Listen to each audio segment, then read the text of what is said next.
Cranford by Elizabeth Cleghorn Gaskell. Chapter 1. Our Society. In the first place, Cranford is in possession of the Amazons. All the holders of houses above a certain rent are women. If a married couple come to settle in the town, somehow the gentleman disappears. He is either fairly frightened to death by being the only man in the Cranford evening parties, or he is accounted for by being with his regiment, his ship, or closely engaged in business all the week in the great neighboring commercial town of Drumble, distant only 20 miles on a railroad. In short, whatever does become of the gentlemen, they are not at Cranford. What could they do if they were there? The surgeon has his round of 30 miles and sleeps at Cranford, but every man cannot be a surgeon. For keeping the trim gardens full of choice flowers without a weed to speck them. For frightening away little boys who look wistfully at the said flowers through the railings. For rushing out at the geese that occasionally venture into the gardens if the gates are left open. For deciding all questions of literature and politics without troubling themselves with unnecessary reasons or arguments. For obtaining clear and correct knowledge of everybody's affairs in the parish. For keeping their neat maid servants in admirable order. For kindness, somewhat dictatorial. To the poor and real tender good offices to each other whenever they are in distress. The ladies of Cranford are quite sufficient.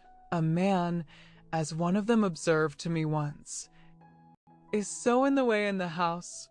Although the ladies of Cranford know all each other's proceedings, they are exceedingly indifferent to each other's opinions. Indeed, as each has her own individuality, not to say eccentricity, pretty strongly developed, nothing is so easy as verbal retaliation, but, somehow, goodwill reigns among them to a considerable degree. The Cranford ladies have only an occasional little quarrel, spirited out in a few peppery words and angry jerks of the head, just enough to prevent the even tenor of their lives from becoming too flat. Their dress is very independent of fashion, as they observe. What does it signify how we dress here at Cranford, where everybody knows us? And if they go from home, their reason is equally cogent. What does it signify how we dress here, where nobody knows us?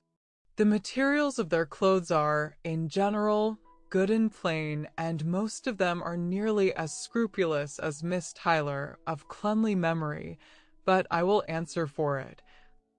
The last gigot, the last tight and scanty petticoat in wear in England, was seen in Cranford, and seen without a smile.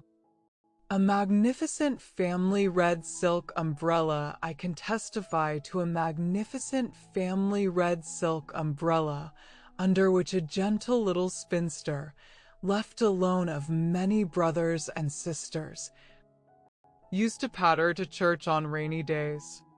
Have you any red silk umbrellas in London? We had a tradition of the first that had ever been seen in Cranford, and the little boys mobbed it, and called it a stick in petticoats. It might have been the very red silk one I have described, held by a strong father over a troop of little ones. The poor little lady, the survivor of all, could scarcely carry it. Then there were rules and regulations for visiting and calls, and they were announced to any young people who might be staying in the town.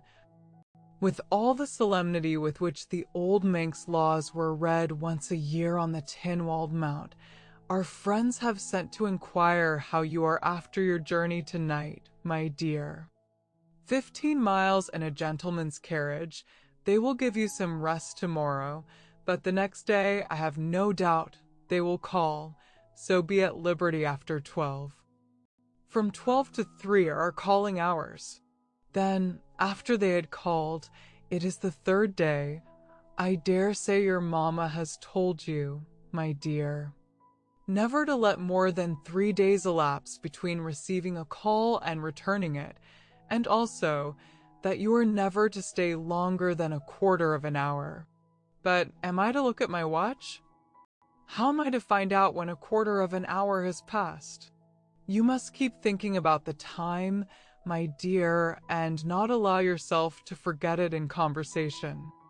As everybody had this rule in their minds, whether they received or paid a call, of course no absorbing subject was ever spoken about.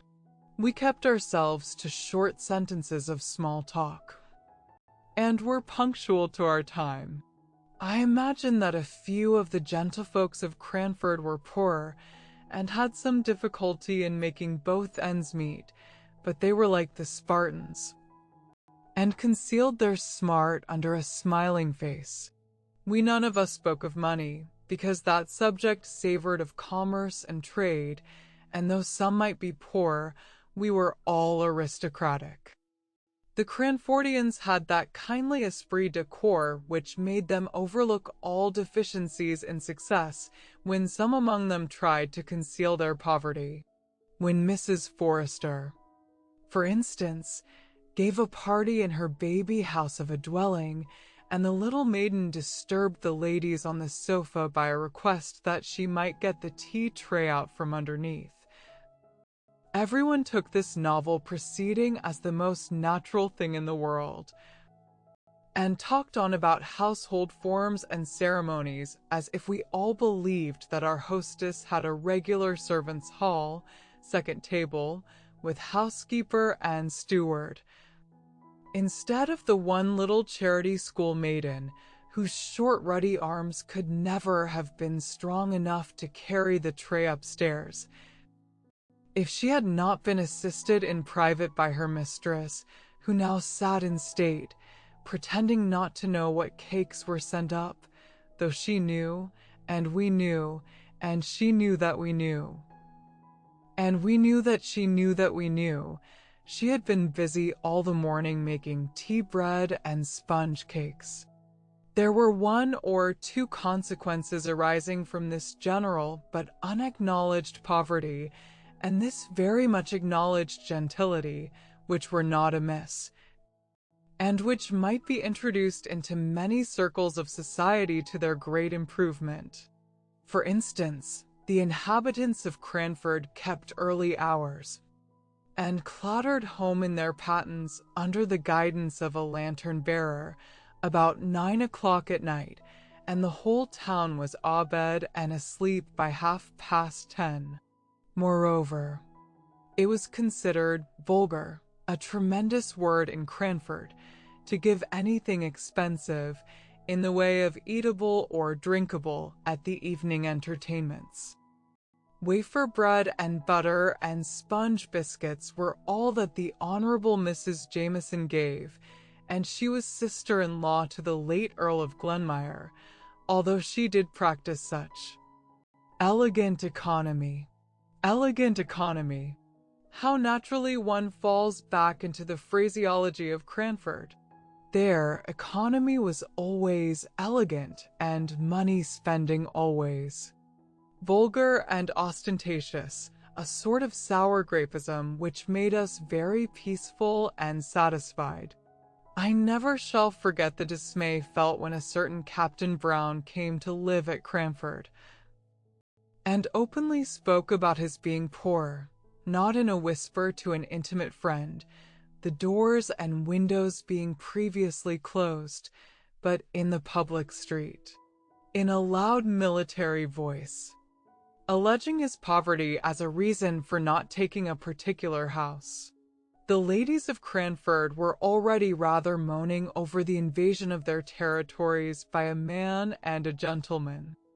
He was a half-pay captain, and had obtained some situation on a neighboring railroad, which had been vehemently petitioned against by the little town, and if, in addition to his masculine gender, and his connection with the obnoxious railroad, he was so brazen as to talk of being poor, why, then, indeed, he must be sent to Coventry. Death was as true and as common as poverty, yet people never spoke about that, loud out in the streets. It was a word not to be mentioned to ears polite. We had tacitly agreed to ignore that any with whom we associated on terms of visiting equality could ever be prevented by poverty from doing anything that they wished. If we walked to or from a party, it was because the night was so fine or the air so refreshing, not because sedan chairs were expensive. If we wore prints instead of summer silks, it was because we preferred a washing material, and so on, till we blinded ourselves to the vulgar fact that we were, all of us, people of very moderate means.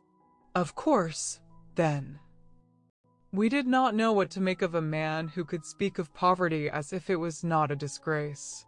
Yet, somehow, Captain Brown made himself respected in Cranford, and was called upon. In spite of all resolutions to the contrary, I was surprised to hear his opinions quoted as authority at a visit which I paid to Cranford about a year after he had settled in the town. My own friends had been among the bitterest opponents of any proposal to visit the captain and his daughters only 12 months before. And now he was even admitted in the tabooed hours before 12. True, it was to discover the cause of a smoking chimney before the fire was lighted. But still Captain Brown walked upstairs, nothing daunted, spoke in a voice too large for the room, and joked quite in the way of a tame man about the house. He had been blind to all the small slights and omissions of trivial ceremonies with which he had been received. He had been friendly, though the Cranford ladies had been cool. He had answered small sarcastic compliments in good faith, and with his manly frankness had overpowered all the shrinking which met him as a man who was not ashamed to be poor. And, at last, his excellent masculine common sense and his facility in devising expedients to overcome domestic dilemmas had gained him an extraordinary place as authority among the Cranford ladies. He himself went on in his course as unaware of his popularity as he had been of the reverse. And I am sure he was startled one day when he found his advice so highly esteemed as to make some counsel which he had given in jest to be taken in sober, serious earnest. It was on this subject. An old lady had an Alderney cow, which she looked upon as a daughter. You could not pay the short quarter of an hour call without being told of the wonderful milk or wonderful intelligence of this animal. The whole town knew and kindly regarded Miss Betsy Barker's Alderney. Therefore great was the sympathy and regret when, in an unguarded moment, the poor cow tumbled into a lime pit. She moaned so loudly that she was soon heard and rescued, but meanwhile the poor beast had lost most of her hair, and came out looking naked, cold, and miserable in a bare skin. Everybody pitied the animal, though a few could not restrain their smiles at her droll appearance. Miss Betsy Barker absolutely cried with sorrow and dismay, and it was said she thought of trying a bath of oil. This remedy, perhaps, was recommended by some one of the number whose advice she asked, but the proposal, if ever it was made, was knocked on the head by Captain Brown's decided, "Get her a flannel waistcoat and flannel drawers, ma'am, if you wish to keep her alive. But my advice is, kill the poor creature at once." Miss Betsy Barker dried her eyes and thanked the captain heartily. She set to work, and by all the town turned out to see the Alderney meekly going to her pasture, clad in dark gray flannel. I have watched her myself many a time. Do you ever see cows dressed in gray flannel in London? Meekly going to her pastor, Captain Brown had taken a small house on the outskirts of the town where he lived with his 2 daughters. He must have been upwards of 60 at the time of the first visit I paid to Cranford after I had left it as a residence. But he had a wiry, well-trained, elastic figure, a stiff military throw back of his head, and a springing step which made him appear much younger than he was. His eldest daughter looked almost as old as himself, and betrayed the fact that his real was more than his apparent age. Miss Brown must have been 40. She had a sickly, pained, careworn expression on her face, and looked as if the gaiety of youth had long faded out of sight. Even when young, she must have been plain and hard-featured. Miss Jessie Brown was 10 years younger than her sister, and 20 shades prettier. Her face was round and dimpled. Miss Jenkins once said, in a passion against Captain Brown, the cause of which I will tell you presently, that she thought it was time for Miss Jessie to leave off her dimples and not always to be trying to look like a child. It was true there was something childlike in her face, and there will be, I think, till she dies, though she should live to 100. Her eyes were large blue wondering eyes, looking straight at you. Her nose was unformed and snub, and her lips were red and dewy. She wore her hair, too, in little rows of curls, which heightened this appearance. I do not know whether she was pretty or not, but I liked her face. And so did everybody, and I do not think she could help her dimples. She had something of her father's jauntiness of gait and manner, and any female observer might detect a slight difference in the attire of the 2 sisters, that of Miss Jessie being about £2 per annum more expensive than Miss Brown's. £2 was a large sum in Captain Brown's annual disbursements. Such was the impression made upon me by the Brown family when I first saw them all together in Cranford Church. The captain I had met before, on the occasion of the smoky chimney, which he had cured by some simple alteration in the flue. In church, he held his double eyeglass to his eyes during the morning hymn, and then lifted up his head erect and sang out loud and joyfully. He made the responses louder than the clerk, an old man with a piping feeble voice, who, I think, felt aggrieved at the captain's sonorous bass and quivered higher and higher in consequence. On coming out of church, the brisk captain paid the most gallant attention to his 2 daughters. He nodded and smiled to his acquaintances, but he shook hands with none until he had helped Miss Brown to unfurl her umbrella, had relieved her of her prayer book, and had waited patiently till she, with trembling, nervous hands, had taken up her gown to walk through the wet roads. I wonder what the Cranford ladies did with Captain Brown at their parties. We had often rejoiced, in former days, that there was no gentleman to be attended to and to find conversation for at the card parties.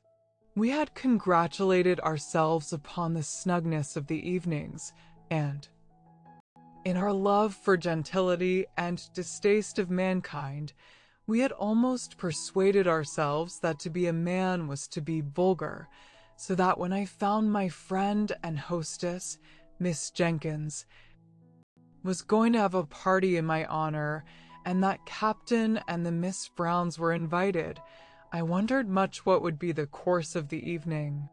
Card tables with green baize tops were set out by daylight, just as usual. It was the 3rd week in November, so the evenings closed in about 4. Candles and clean packs of cards were arranged on each table. The fire was made up.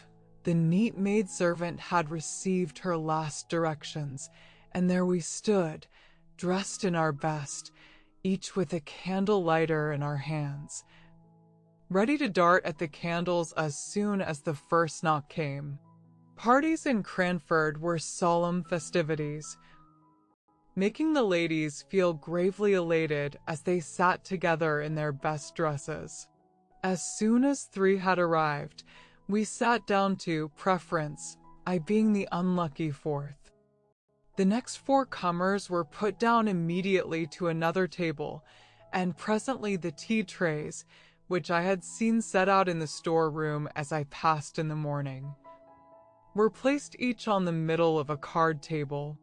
The china was delicate eggshell, the old-fashioned silver glittered with polishing, but the eatables were of the slightest description. While the trays were yet on the tables, Captain and the Miss Browns came in, and I could see that, somehow or other, the Captain was a favorite with all the ladies present. Ruffled brows were smoothed, sharp voices lowered at his approach. Miss Brown looked ill, and depressed almost to gloom. Miss Jessie smiled as usual, and seemed nearly as popular as her father. He immediately and quietly assumed the man's place in the room, attended to everyone's wants, lessened the pretty maidservant's labor by waiting on empty cups and bread and butterless ladies, and yet did it all in so easy and dignified a manner, and so much as if it were a matter of course for the strong to attend to the weak, that he was a true man throughout. He played for threepenny points with as grave an interest as if they had been pounds, and yet, in all his attention to strangers, he had an eye on his suffering daughter. For suffering I was sure she was, though to many eyes she might only appear to be irritable. Miss Jessie could not play cards, but she talked to the sitters out, who, before her coming, had been rather inclined to be cross. She sang, too, to an old cracked piano, which I think had been a spinet in its youth. Miss Jessie sang Jock of Hazeldean a little out of tune, but we were none of us musical, though Miss Jenkins beat time, out of time, by way of appearing to be so. It was very good of Miss Jenkins to do this, for I had seen that a little before. She had been a good deal annoyed by Miss Jessie Brown's unguarded admission, apropos of Shetland wool, that she had an uncle, her mother's brother, who was a shopkeeper in Edinburgh. Miss Jenkins tried to drown this confession by a terrible cough, for the Honourable Mrs. Jameson was sitting at a card table nearest Miss Jessie. And what would she say or think if she found out she was in the same room with a shopkeeper's niece? But Miss Jessie Brown, who had no tact, as we all agreed the next morning, would repeat the information and assure Miss Pole she could easily get her the identical Shetland wool required, through my uncle, who has the best assortment of Shetland goods of anyone in Edinburgh. It was to take the taste of this out of our mouths, and the sound of this out of our ears, that Miss Jenkins proposed music, so I say again, it was very good of her to beat time to the song. When the trays reappeared with biscuits and wine, punctually at 9:15, there was conversation, comparing of cards, and talking over tricks, but by and by Captain Brown sported a bit of literature. "Have you seen any numbers of the Pickwick Papers?" said he. They were then publishing in parts. Capital thing. Now Miss Jenkins was daughter of a deceased rector of Cranford, and, on the strength of a number of manuscript sermons, and a pretty good library of divinity, considered herself literary, and looked upon any conversation about books as a challenge to her. So she answered and said, yes, she had seen them. Indeed, she might say she had read them. "And what do you think of them?" exclaimed Captain Brown. "Aren't they famously good?"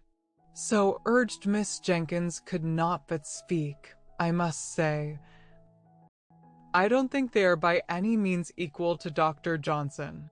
Still, perhaps the author is young. Let him persevere, and who knows what he may become if he will take the great doctor for his model." This was evidently too much for Captain Brown to take placidly, and I saw the words on the tip of his tongue before Miss Jenkins had finished her sentence. "It is quite a different sort of thing, my dear madam," he began. "I am quite aware of that," returned she, "and I make allowances, Captain Brown." "Just allow me to read you a scene out of this month's number," pleaded he. "I had it only this morning, and I don't think the company can have read it yet." "As you please," said she, settling herself with an air of resignation. He read the account of the soiree which Sam Weller gave at Bath. Some of us laughed heartily. I did not dare, because I was staying in the house. Miss Jenkins sat in patient gravity. When it was ended, she turned to me and said with mild dignity, "Fetch me Rasselas, my dear," out of the book room. When I had brought it to her, she turned to Captain Brown. "Now allow me to read you a scene, and then the present company can judge between your favorite, Mr. Boz, and Dr. Johnson." She read one of the conversations between Rasselas and Inlac in a high-pitched, majestic voice, and when she had ended, she said, "I imagine I am now justified in my preference of Dr. Johnson as a writer of fiction." The captain screwed his lips up and drummed on the table, but he did not speak. She thought she would give him a finishing blow or two. Endeavoring to beguile her into conversation, "I consider it vulgar, and below the dignity of literature, to publish in numbers." "How was the Rambler published, ma'am?" asked Captain Brown in a low voice, which I think Miss Jenkins could not have heard. "Dr. Johnson's style is a model for young beginners. My father recommended it to me when I began to write letters. I have formed my own style upon it. I recommended it to your favorite." "I should be very sorry for him to exchange his style for any such pompous writing," said Captain Brown. Miss Jenkins felt this as a personal affront, in a way of which the captain had not dreamed. Epistolary writing she and her friends considered as her forte. Many a copy of many a letter have I seen written and corrected on the slate, before she seized the half hour just previous to post time to assure her friends of this or of that, and Dr. Johnson was, as she said, her model in these compositions. She drew herself up with dignity and only replied to Captain Brown's last remark by saying, with marked emphasis on every syllable, "I prefer Dr. Johnson to Mr. Boss." It is said, I won't vouch for the fact, that Captain Brown was heard to say, sotto voce, "D.N. Dr. Johnson." If he did, he was penitent afterwards, as he showed by going to stand near Miss Jenkins' armchair, and endeavoring to beguile her into conversation on some more pleasing subject. But she was inexorable.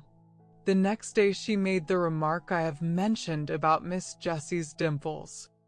Chapter 2. The captain. It was impossible to live a month at Cranford and not know the daily habits of each resident. And long before my visit was ended I knew much concerning the whole Brown trio. There was nothing new to be discovered respecting their poverty, for they had spoken simply and openly about that from the very first. They made no mystery of the necessity for their being economical. All that remained to be discovered was the captain's infinite kindness of heart, and the various modes in which, unconsciously to himself, he manifested it. Some little anecdotes were talked about for some time after they occurred. As we did not read much, and as all the ladies were pretty well suited with servants, there was a dearth of subjects for conversation. We therefore discussed the circumstance of the captain taking a poor old woman's dinner out of her hands one very slippery Sunday. He had met her returning from the bakehouse as he came from church, and noticed her precarious footing, and, with the grave dignity with which he did everything, he relieved her of her burden and steered along the street by her side, carrying her baked mutton and potatoes safely home. This was thought very eccentric, and it was rather expected that he would pay a round of calls on the Monday morning to explain and apologize to the Cranford sense of propriety, but he did no such thing. And then it was decided that he was ashamed and was keeping out of sight. In a kindly pity for him, we began to say, after all, the Sunday morning's occurrence showed great goodness of heart, and it was resolved that he should be comforted on his next appearance amongst us. But, lo, he came down upon us, untouched by any sense of shame, speaking loud and bass as ever, his head thrown back, his wig as jaunty and well curled as usual, and we were obliged to conclude he had forgotten all about Sunday. Miss Pole and Miss Jessie Brown had set up a kind of intimacy on the strength of the Shetland wool and the new knitting stitches. So it happened that when I went to visit Miss Pole, I saw more of the Browns than I had done while staying with Miss Jenkins, who had never got over what she called Captain Brown's disparaging remarks upon Dr. Johnson as a writer of light and agreeable fiction. I found that Miss Brown was seriously ill of some lingering, incurable complaint, the pain occasioned by which gave the uneasy expression to her face that I had taken for unmitigated crossness. Cross, too, she was at times, when the nervous irritability occasioned by her disease became past endurance. Miss Jessie bore with her at these times, even more patiently than she did with the bitter self-upbraidings by which they were invariably succeeded.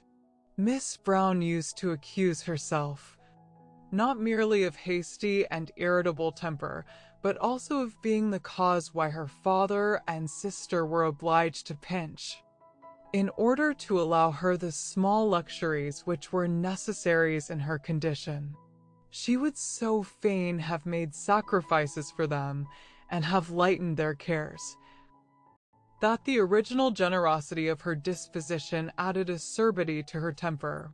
All this was borne by Miss Jessie and her father with more than placidity, with absolute tenderness. I forgave Miss Jessie her singing out of tune and her juvenility of dress when I saw her at home.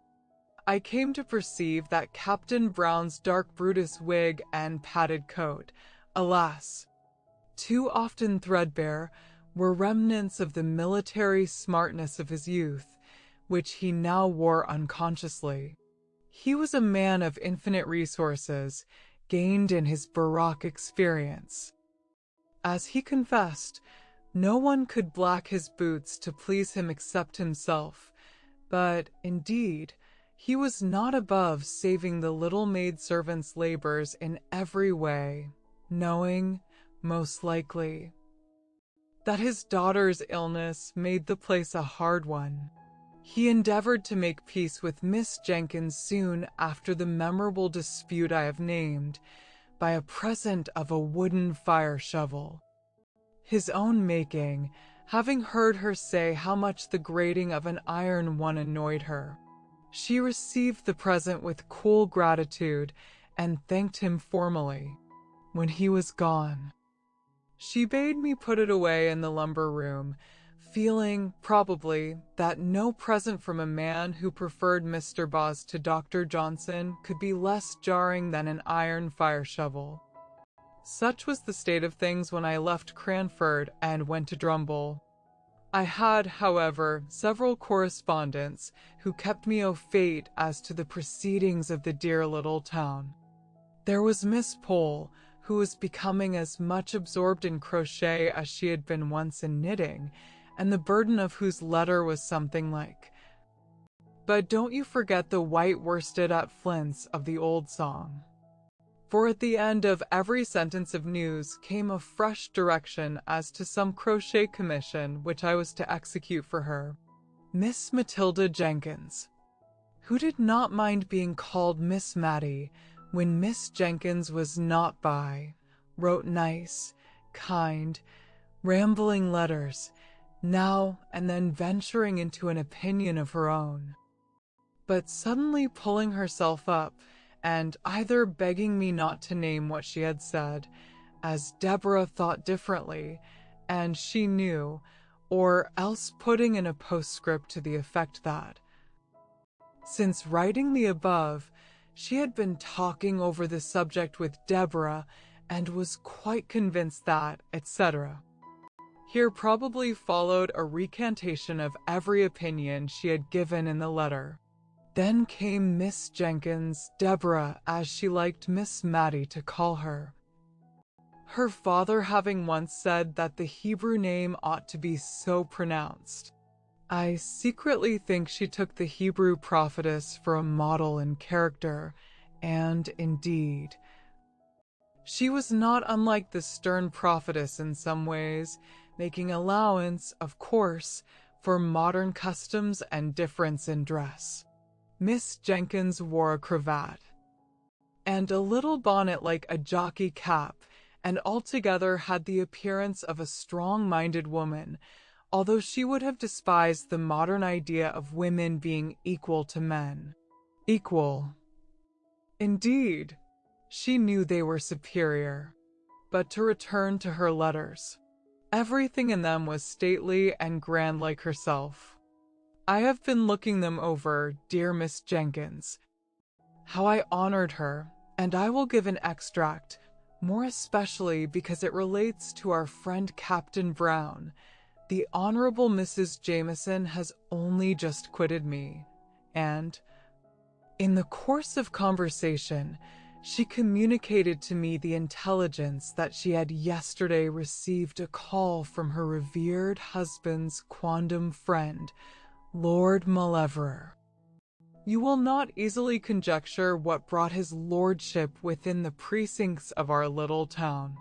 It was to see Captain Brown, with whom, it appears, his lordship was acquainted in the plumed wars, and who had the privilege of averting destruction from his lordship's head when some great peril was impending over it, off the misnomered Cape of Good Hope.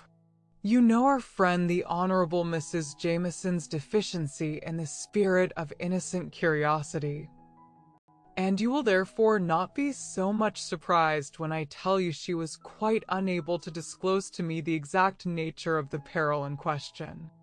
I was anxious, I confess, to ascertain in what manner Captain Brown, with his limited establishment, could receive so distinguished a guest, and I discovered that his lordship retired to rest, and, let us hope, to refreshing slumbers at the Angel Hotel, but shared the Brunonian meals during the 2 days that he honored Cranford with his august presence. Mrs. Johnson, our civil butcher's wife, informs me that Miss Jessie purchased a leg of lamb, but, besides this, I can hear of no preparation whatever to give a suitable reception to so distinguished a visitor. Perhaps they entertained him with the feast of reason and the flow of soul, and to us, who are acquainted with Captain Brown's sad want of relish for the pure wells of English undefiled, it may be matter for congratulation that he has had the opportunity of improving his taste by holding converse with an elegant and refined member of the British aristocracy, but from some mundane failings who is altogether free. Miss Pole and Miss Matty wrote to me by the same post. Such a piece of news as Lord Mauleverer's visit was not to be lost on the Cranford letter writers. They made the most of it. Miss Matty humbly apologized for writing at the same time as her sister, who was so much more capable than she to describe the honor done to Cranford. But in spite of a little bad spelling, Miss Matta's account gave me the best idea of the commotion occasioned by his lordship's visit after it had occurred, for, except the people at the Angel, the Browns, Mrs. Jameson, and a little lad his lordship had sworn at for driving a dirty hoop against the aristocratic legs, I could not hear of anyone with whom his lordship had held conversation. My next visit to Cranford was in the summer. There had been neither births, deaths, nor marriages since I was there last. Everybody lived in the same house and wore pretty nearly the same well-preserved, old-fashioned clothes. The greatest event was that Miss Jenkins had purchased a new carpet for the drawing room. Oh, the busy work Miss Matty and I had in chasing the sunbeams, as they fell in an afternoon right down on this carpet through the blindless window.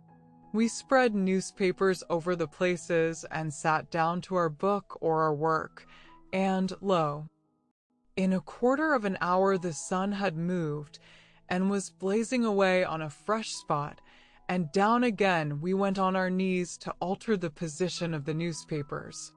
We were very busy too.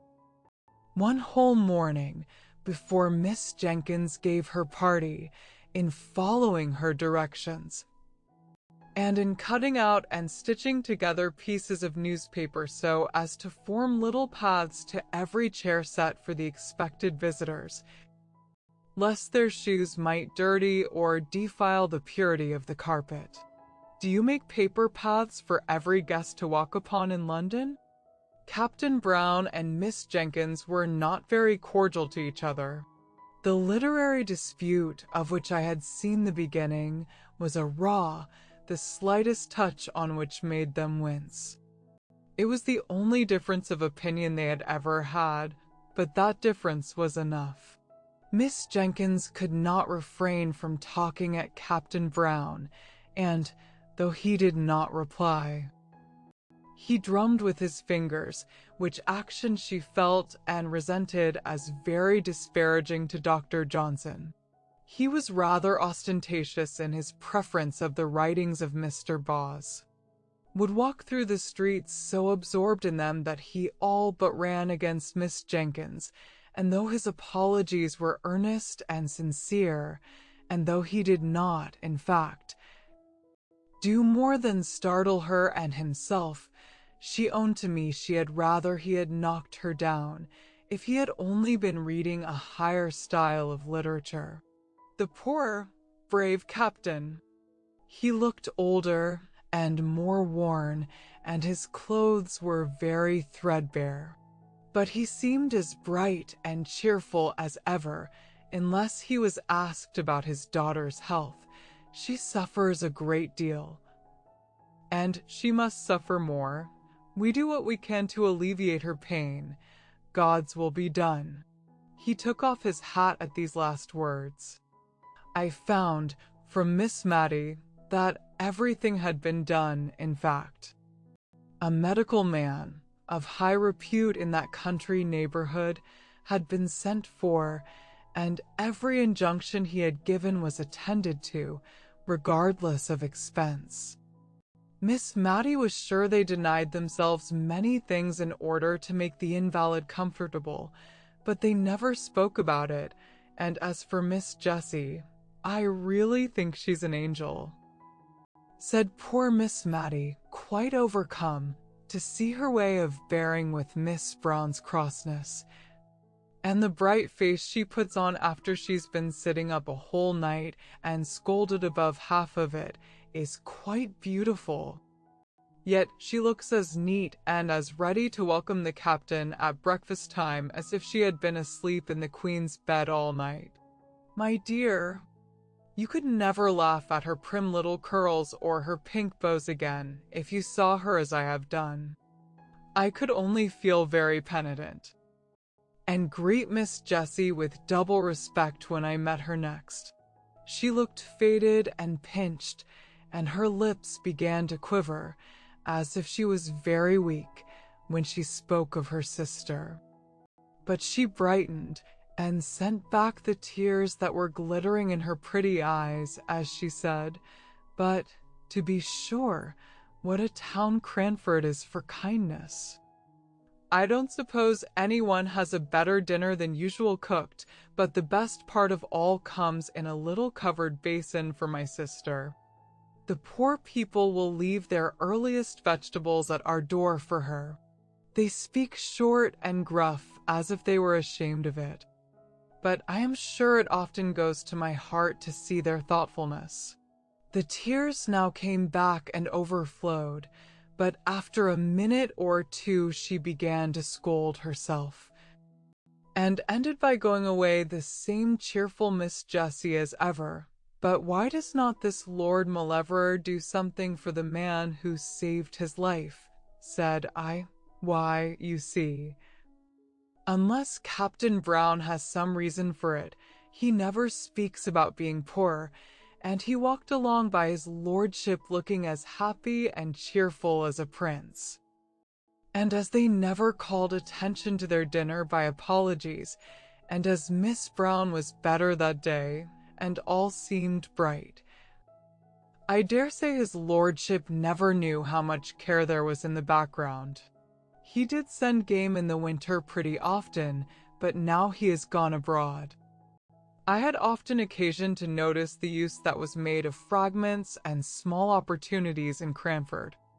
The rose leaves that were gathered ere they fell to make into a potpourri for someone who had no garden.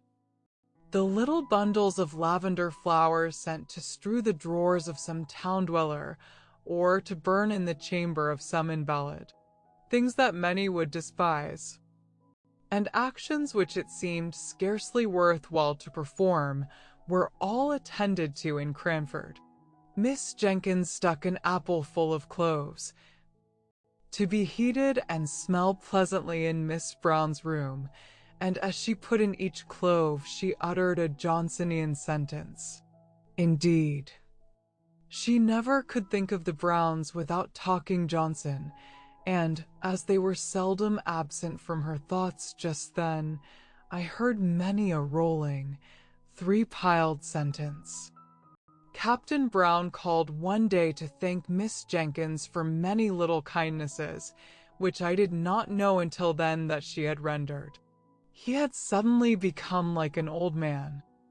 His deep bass voice had a quavering in it, his eyes looked dim, and the lines on his face were deep. He could not, speak cheerfully of his daughter's state, but he talked with manly, pious resignation, and not much. Twice over he said, "What Jessie has been to us, God only knows," and after the second time, he got up hastily, shook hands all round without speaking, and left the room. That afternoon we perceived little groups in the street, all listening with faces aghast to some tale or other. Miss Jenkins wondered what could be the matter for some time before she took the undignified step of sending Jenny out to inquire. Jenny came back with a white face of terror. "Oh, ma'am." "Oh, Miss Jenkins, ma'am. Captain Brown is killed by them nasty cruel railroads," and she burst into tears. She, along with many others, had experienced the poor captain's kindness. How? Where? Where? Good God. Jenny, don't waste time in crying, but tell us something. Miss Mattie rushed out into the street at once and collared the man who was telling the tale. She brought the affrighted Carter into the drawing room. "Come in, come to my sister at once, Miss Jenkins, the rector's daughter." "Oh, man.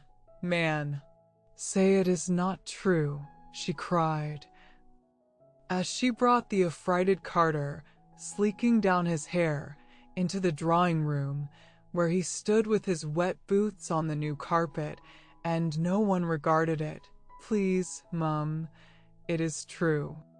I seed it myself, and he shuddered at the recollection. The captain was a-reading some new book as he was deep in, a-waiting for the down train. And there was a little lass as wanted to come to its mammy, and gave its sister the slip, and came toddling across the line. And he looked up sudden at the sound of the train coming, and seed the child, and he darted on the line and cotched it up, and his foot slipped, and the train came over him in no time. Oh, Lord, Lord. Mum, it's quite true. And they've come over to tell his daughters. The child's safe, though, with only a bang on its shoulder as he threw it to its mammy. Poor Captain would be glad of that, Mum, wouldn't he? God bless him. The great rough Carter puckered up his manly face and turned away to hide his tears. I turned to Miss Jenkins.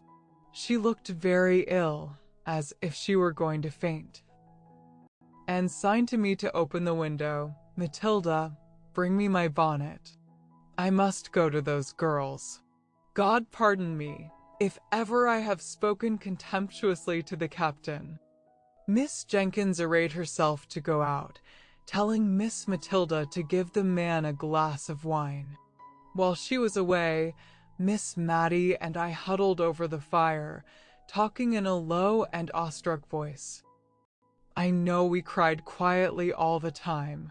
Miss Jenkins came home in a silent mood, and we durst not ask her many questions.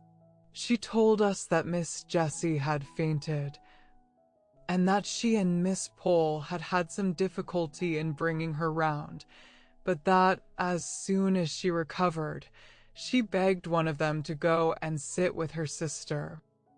Mr. Hoggins says she cannot live many days, and she shall be spared this shock, said Miss Jessie, shivering with feelings to which she dared not give way. But how can you manage, my dear? Asked Miss Jenkins. You cannot bear up. She must see your tears. God will help me.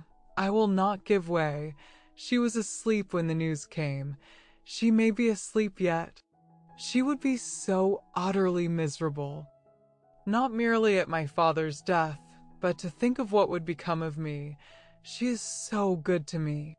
She looked up earnestly in their faces with her soft, true eyes.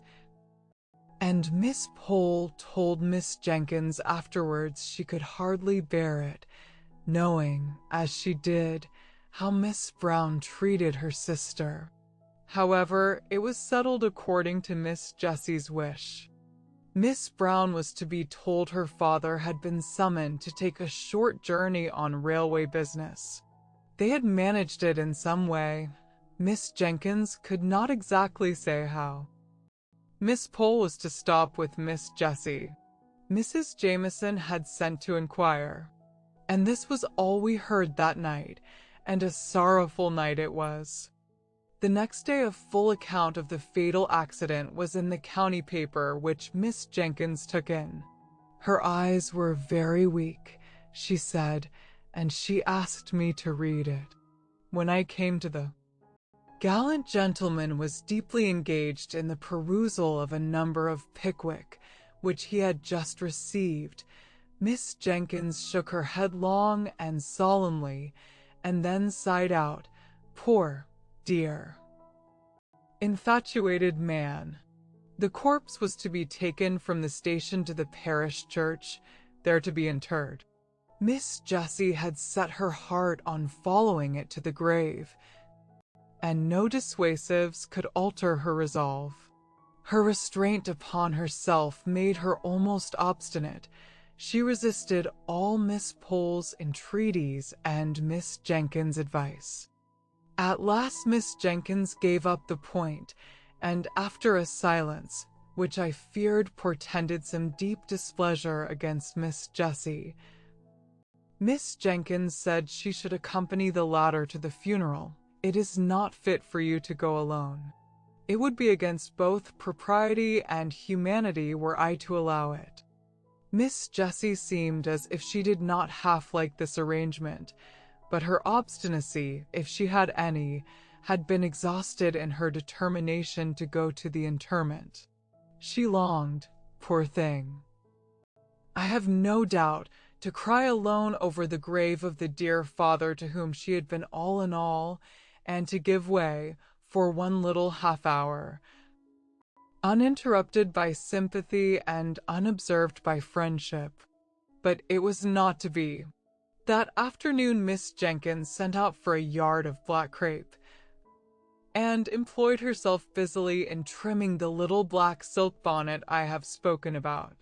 When it was finished, she put it on, and looked at us for admiration she despised. I was full of sorrow, but by one of those whimsical thoughts which come unbidden into our heads in times of deepest grief, I no sooner saw the bonnet than I was reminded of a helmet. And in that hybrid bonnet, half helmet, half jockey cap, did Miss Jenkins attend Captain Brown's funeral, and, I believe, supported Miss Jessie with a tender, indulgent firmness which was invaluable, allowing her to weep her passionate fill before they left. Miss Pole, Miss Mattie, and I meanwhile attended to Miss Brown, and hard work we found it to relieve her querulous and never-ending complaints. But if we were so weary and dispirited, what must Miss Jessie have been?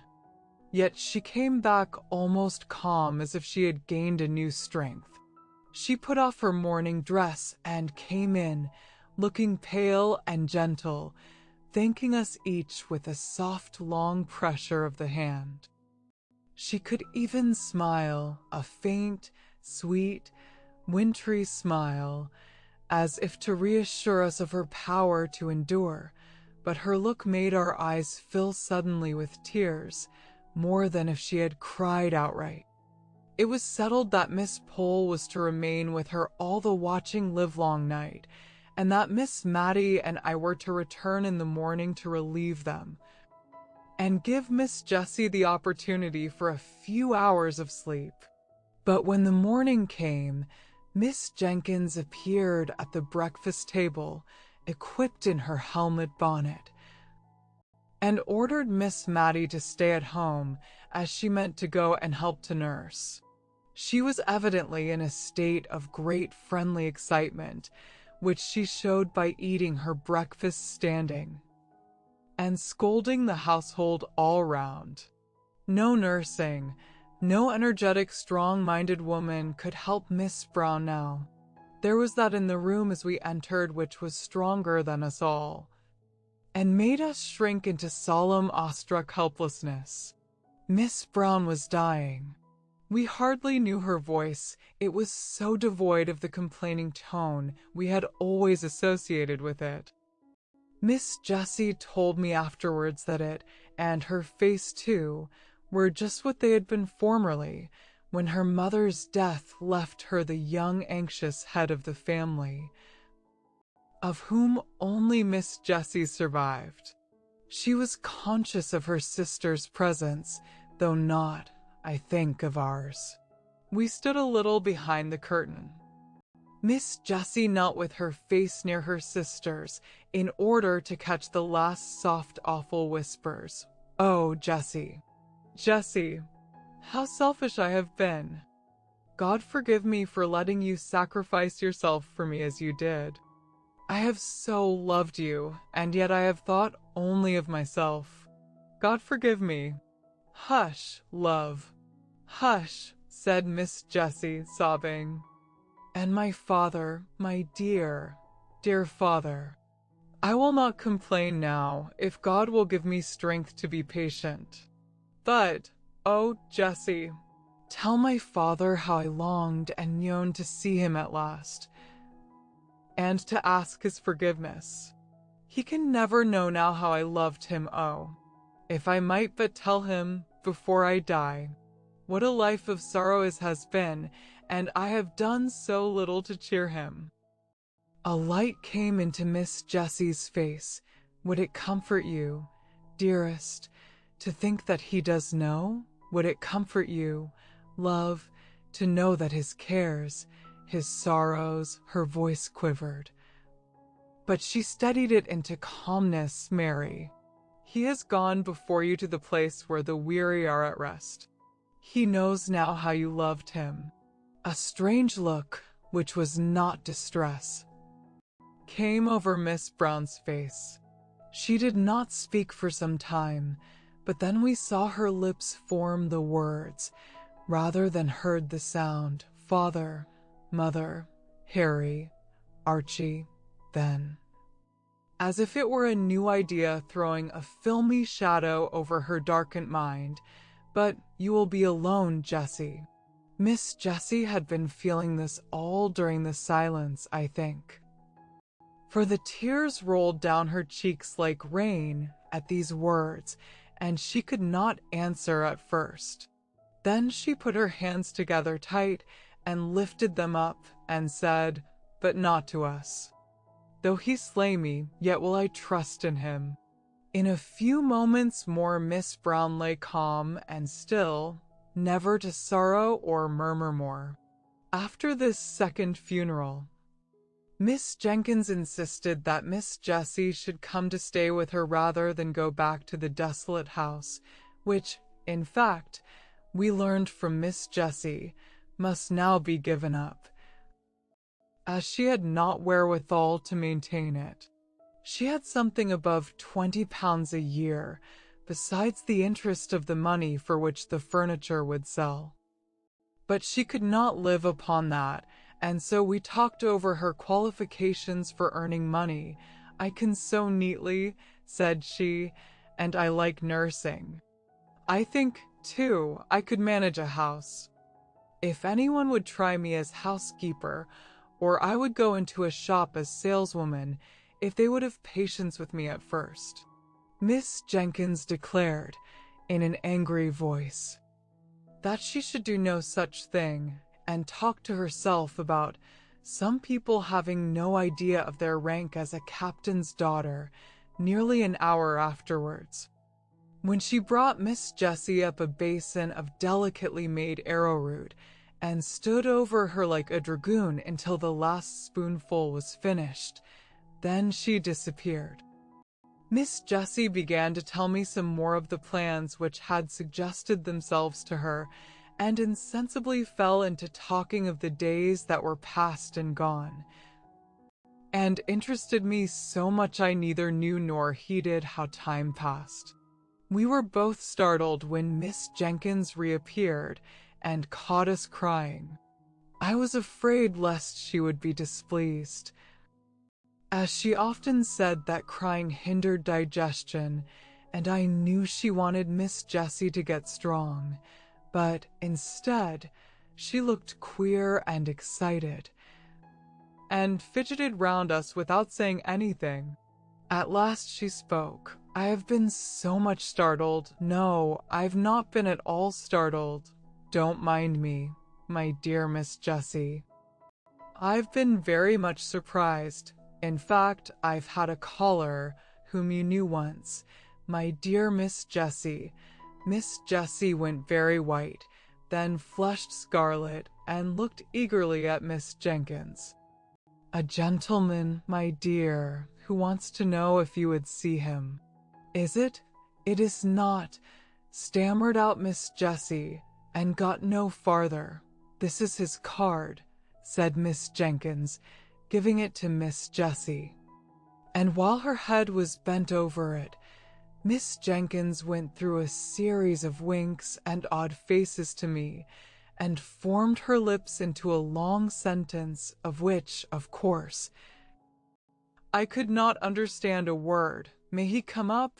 asked Miss Jenkins at last. "Oh, yes, certainly," said Miss Jessie, as much as to say, "This is your house. You may show any visitor where you like."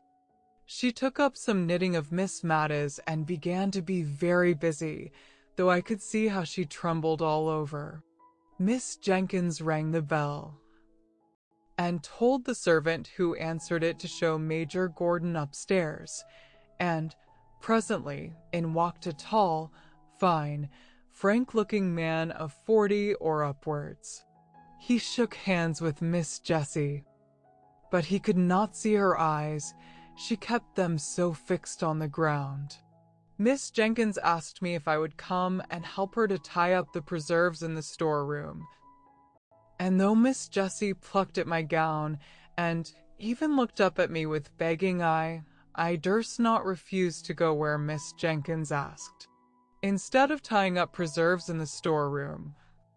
However, we went to talk in the dining room, and there Miss Jenkins told me what Major Gordon had told her, how he had served in the same regiment with Captain Brown, and had become acquainted with Miss Jessie, then a sweet-looking, blooming girl of 18, how the acquaintance had grown into love on his part.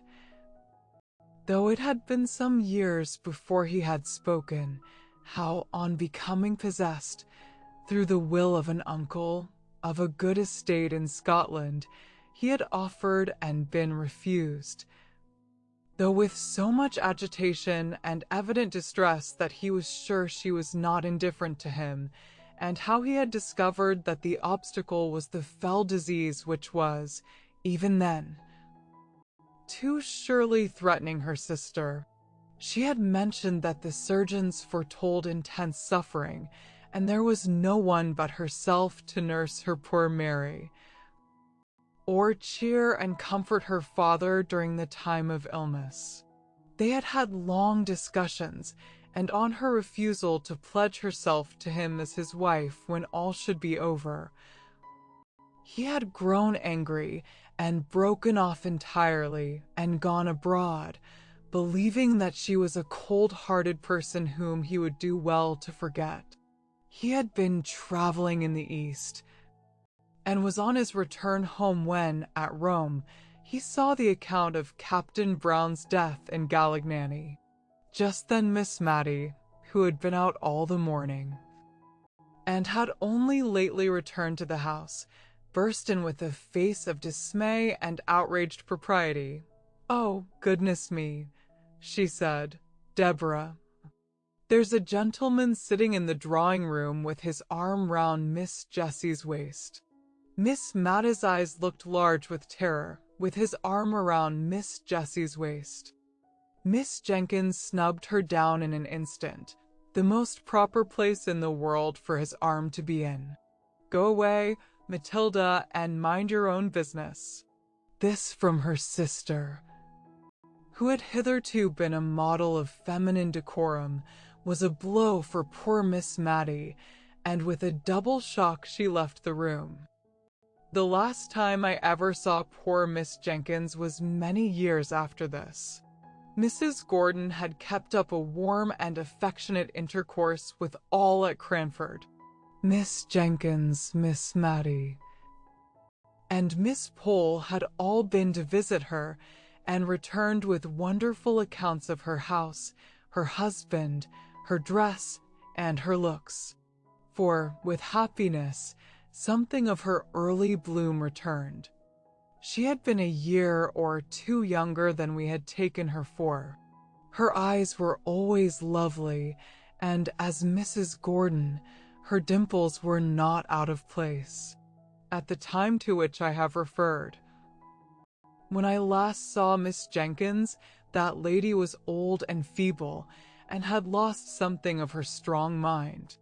Little Flora Gordon was staying with the Mrs. Jenkins, and when I came in she was reading aloud to Miss Jenkins, who lay feeble and changed on the sofa. Flora put down the Rambler when I came in. "Ah," said Miss Jenkins, "you find me changed, my dear. I can't see as I used to do. If Flora were not here to read to me, I hardly know how I should get through the day." Did you ever read The Rambler? It's a wonderful book. Wonderful. and the most improving reading for Flora, which I dare say it would have been, if she could have read half the words without spelling, and could have understood the meaning of a third. Better than that strange old book, with a queer name, Poor Captain Brown Was Killed for Reading, that book by Mr. Boz, you know, Old Paws, when I was a girl, but that's a long time ago. I acted Lucy in Old Paws. She babbled on long enough for Flora to get a good long spell at the Christmas Carol, which Miss Matty had left on the table. Chapter 3. A love affair of long ago. I thought that probably my connection with Cranford would cease after Miss Jenkins's death, at least, that it would have to be kept up by correspondence, which bears much the same relation to personal intercourse that the books of dried plants I sometimes see, Hortus siccus, I think they call the thing, due to the living and fresh flowers in the lanes and meadows. I was pleasantly surprised, therefore, by receiving a letter from Miss Pole, who had always come in for a supplementary week after my annual visit to Miss Jenkins, proposing that I should go and stay with her, and then, in a couple of days after my acceptance, came a note from Miss Matty, in which, in a rather circuitous and very humble manner, she told me how much pleasure I should confer if I could spend a week or two with her, either before or after I had been at Miss Pole's, for, she said, since my dear sister's death, I am well aware I have no attractions to offer. It is only to the kindness of my friends that I can owe their company.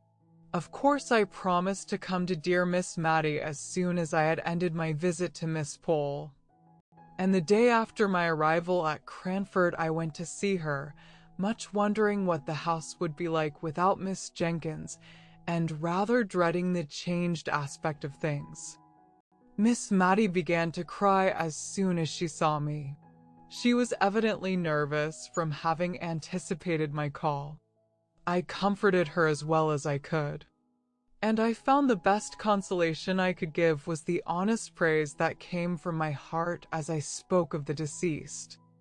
Miss Matty slowly shook her head over each virtue as it was named and attributed to her sister, and at last she could not restrain the tears which had long been silently flowing, but hid her face behind her handkerchief and sobbed aloud.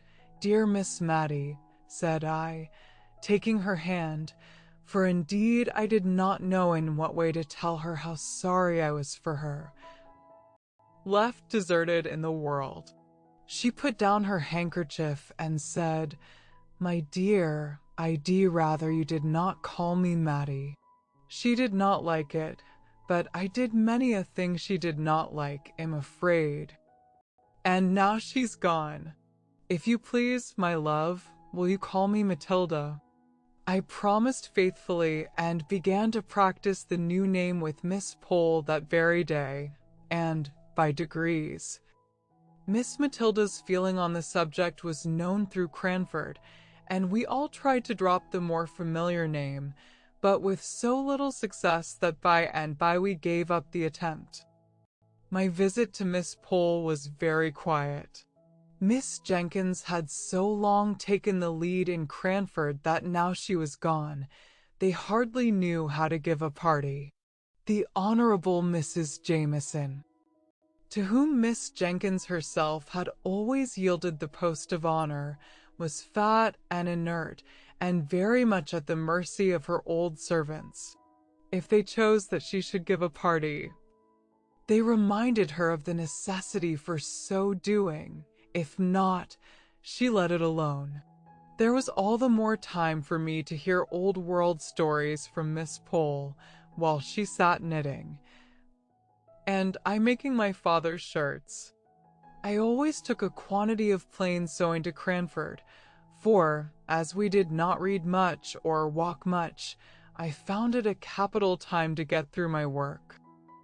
One of Miss Pole's stories related to a shadow of a love affair that was dimly perceived or suspected long years before. Presently, the time arrived when I was to remove to Miss Matilda's house. I found her timid and anxious about the arrangements for my comfort. Many a time, while I was unpacking, did she come backwards and forwards to stir the fire which burned all the worse for being so frequently poked. "Have you drawers enough, dear?" asked she. I don't know exactly how my sister used to arrange them. She had capital methods. I am sure she would have trained a servant in a week to make a better fire than this. And Fanny has been with me 4 months. This subject of servants was a standing grievance, and I could not wonder much at it, for if gentlemen were scarce and almost unheard of in the genteel society of Cranford, they or their counterparts, handsome young men, abounded in the lower classes. The pretty neat servant maids had their choice of desirable followers, and their mistresses, without having the sort of mysterious dread of men and matrimony that Miss Matilda had, might well feel a little anxious lest the heads of their comely maids should be turned by the joiner, or the butcher, or the gardener, who were obliged, by their callings, to come to the house, and who, as ill luck would have it, were generally handsome and unmarried. Fanny's lovers, if she had any, and Miss Matilda suspected her of so many flirtations that, if she had not been very pretty, I should have doubted her having one, were a constant anxiety to her mistress. She was forbidden, by the articles of her engagement, to have followers, and though she had answered, innocently enough, doubling up the hem of her apron as she spoke, "Please, ma'am, I never had more than one at a time. Miss Mattie prohibited that one." But a vision of a man seemed to haunt the kitchen. Fanny assured me that it was all fancy, or else I should have said myself that I had seen a man's coat-tails whisk into the scullery once. When I went on an errand into the store-room at night, and another evening, when, our watches having stopped, I went to look at the clock, there was a very odd appearance, singularly like a young man squeezed up between the clock and the back of the open kitchen door, and I thought Fanny snatched up the candle very hastily, so as to throw the shadow on the clock face, while she very positively told me the time half an hour too early, as we found out afterwards by the church clock. But I did not add to Miss Mattie's anxieties by naming my suspicions, especially as Fanny said to me, the next day, that it was such a queer kitchen for having odd shadows about it. She really was almost afraid to stay, for you know, miss, she added, I don't see a creature from 6 o'clock tea, till Missus rings the bell for prayers at 10. However, it so fell out that Fanny had to leave, and Miss Matilda begged me to stay and settle her with the new maid, to which I consented, after I had heard from my father that he did not want me at home. The new servant was a rough, honest-looking country girl who had only lived in a farm place before. But I liked her looks when she came to be hired, and I promised Miss Matilda to put her in the ways of the house. The said ways were religiously such as Miss Matilda thought her sister would approve. Many a domestic rule and regulation had been a subject of plaintive whispered murmur to me during Miss Jenkins's life, but now that she was gone, I do not think that even I, who was a favorite, durst have suggested an alteration. To give an instance, we constantly adhered to the forms which were observed at meal times in my father, the rector's house. Accordingly, we had always wine and dessert, but the decanters were only filled when there was a party, and what remained was seldom touched. Though we had 2 wine glasses apiece every day after dinner until the next festive occasion arrived, when the state of the remainder wine was examined into in a family council. The dregs were often given to the poor, but occasionally, when a good deal had been left at the last party, 5 months ago, it might be, it was added to some of a fresh bottle, brought up from the cellar. I fancy poor Captain Brown did not much like wine, for I noticed he never finished his first glass, and most military men take several. Then, as to our dessert.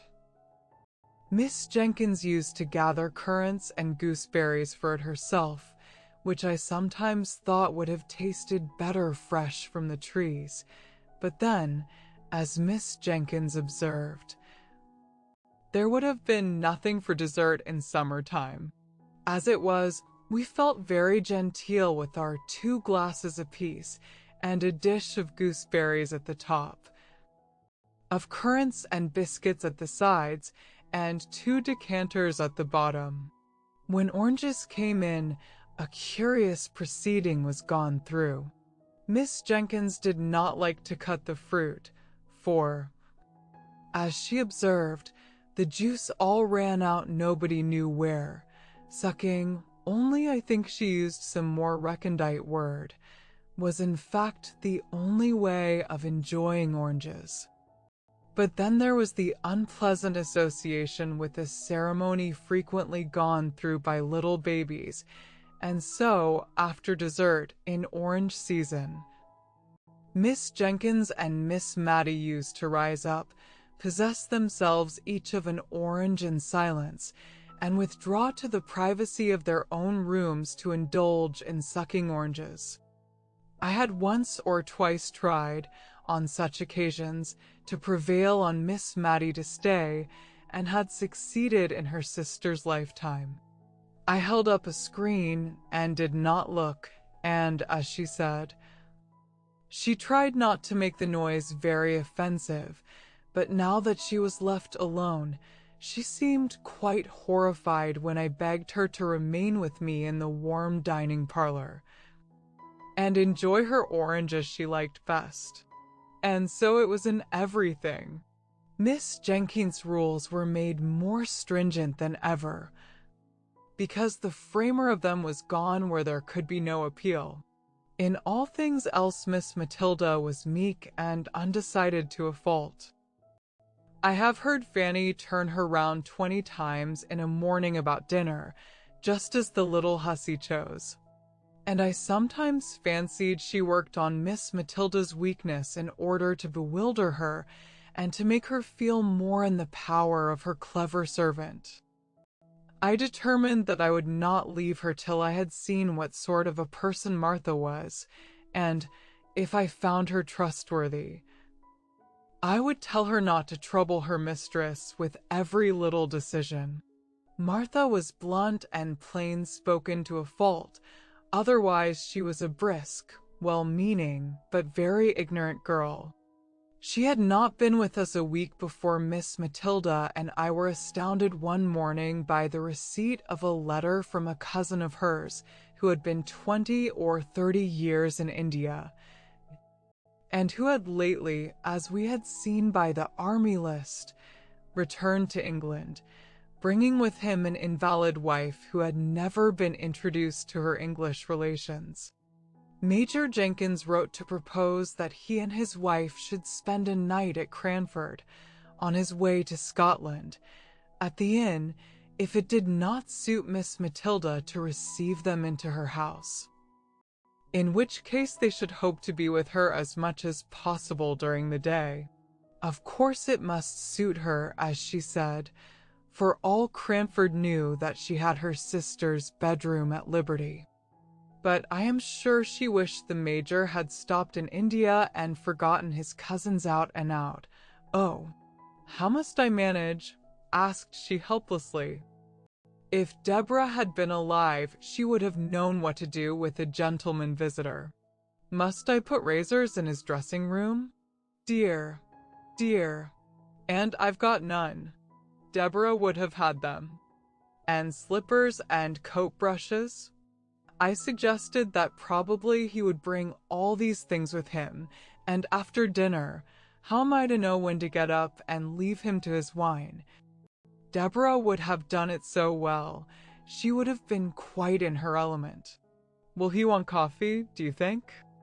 I undertook the management of the coffee, and told her I would instruct Martha in the art of waiting, in which it must be owned she was terribly deficient, and that I had no doubt Major and Mrs. Jenkins would understand the quiet mode in which a lady lived by herself in a country town. But she was sadly fluttered. I made her empty her decanters and bring up 2 fresh bottles of wine. I wished I could have prevented her from being present at my instructions to Martha, for she frequently cut in with some fresh direction, muddling the poor girl's mind as she stood open-mouthed, listening to us both. Hand the vegetables round, said I foolishly, I see now. For it was aiming at more than we could accomplish with quietness and simplicity, and then, seeing her look bewildered, I added, take the vegetables round to people, and let them help themselves. And mind you go first to the ladies, put in Miss Matilda. Always go to the ladies before gentlemen when you are waiting. I'll do it as you tell me, ma'am, said Martha, but I like lads best. We felt very uncomfortable and shocked at this speech of Martha's, yet I don't think she meant any harm, and, on the whole, she attended very well to our directions, except that she nudged the Major when he did not help himself as soon as she expected to the potatoes, while she was handing them round. The Major and his wife were quiet, unpretending people enough when they did come, languid, as all East Indians are, I suppose. We were rather dismayed at their bringing 2 servants with them, a Hindu body servant for the Major, and a steady elderly maid for his wife, but they slept at the inn, and took off a good deal of the responsibility by attending carefully to their master's and mistress' comfort. Martha, to be sure, had never ended her staring at the East Indian's white turban and brown complexion, and I saw that Miss Matilda shrunk away from him a little as he waited at dinner. Indeed, she asked me, when they were gone, if he did not remind me of Bluebeard. On the whole, the visit was most satisfactory, and is a subject of conversation even now with Miss Matilda. At the time it greatly excited Cranford, and even stirred up the apathetic and honorable Mrs. Jameson to some expression of interest.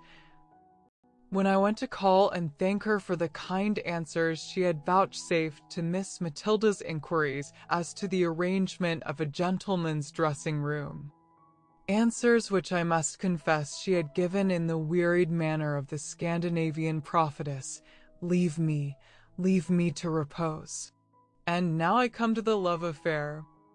It seems that Miss Pole had a cousin, once or twice removed, who had offered to Miss Mattie long ago. Now this cousin lived 4 or 5 miles from Cranford on his own estate, but his property was not large enough to entitle him to rank higher than a yeoman, or rather, with something of the pride which apes humility, he had refused to push himself on, as so many of his class had done, into the ranks of the squires. He would not allow himself to be called Thomas Holbrook, Esq. He even sent back letters with this address, telling the postmistress at Cranford that his name was Mr. Thomas Holbrook, yeoman. He rejected all domestic innovations. He would have the house door stand open in summer and shut in winter, without knocker or bell to summon a servant. The closed fist or the knob of a stick did this office for him if he found the door locked.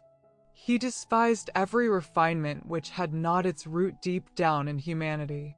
If people were not ill, he saw no necessity for moderating his voice. He spoke the dialect of the country in perfection and constantly used it in conversation, although Miss Pole, who gave me these particulars, added that he read aloud more beautifully and with more feeling than anyone she had ever heard, except the late rector. "And how came Miss Matilda not to marry him?" asked I. "Oh, I don't know. She was willing enough, I think. But you know Cousin Thomas would not have been enough of a gentleman for the rector and Miss Jenkins. Well, but they were not to marry him," said I impatiently. "No. But they did not like Miss Matty to marry below her rank. You know she was the rector's daughter, and somehow they are related to Sir Peter Arley. Miss Jenkins thought a deal of that." "Poor Miss Matty," said I. "Nay, now, I don't know anything more than that he offered and was refused. Miss Matty might not like him, and Miss Jenkins might never have said a word. It is only a guess of mine." "Has she never seen him since?" I inquired. "No, I think not.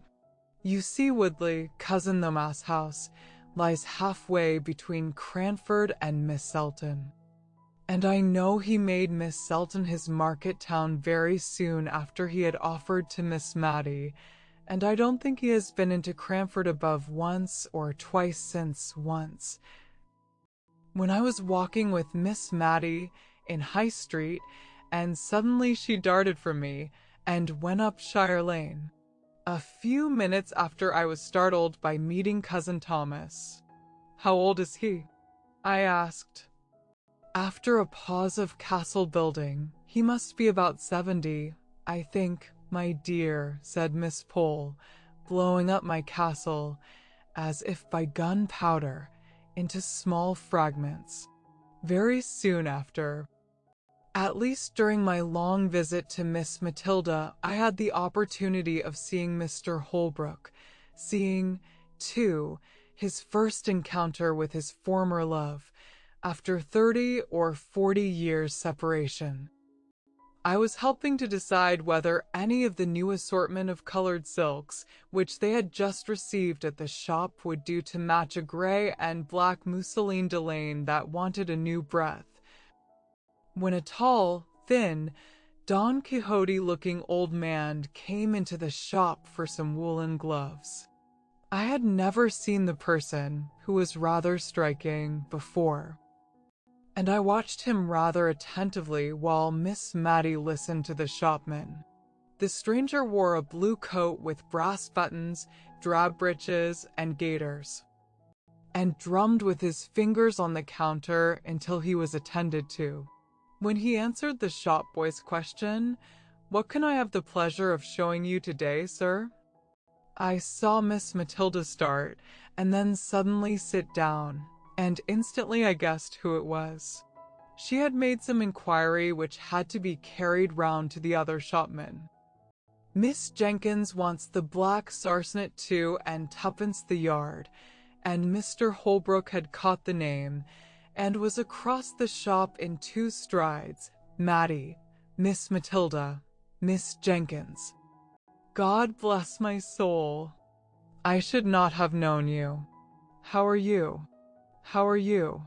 He kept shaking her hand in a way which proved the warmth of his friendship, but he repeated so often, as if to himself, "I should not have known you," that any sentimental romance which I might be inclined to build was quite done away with by his manner.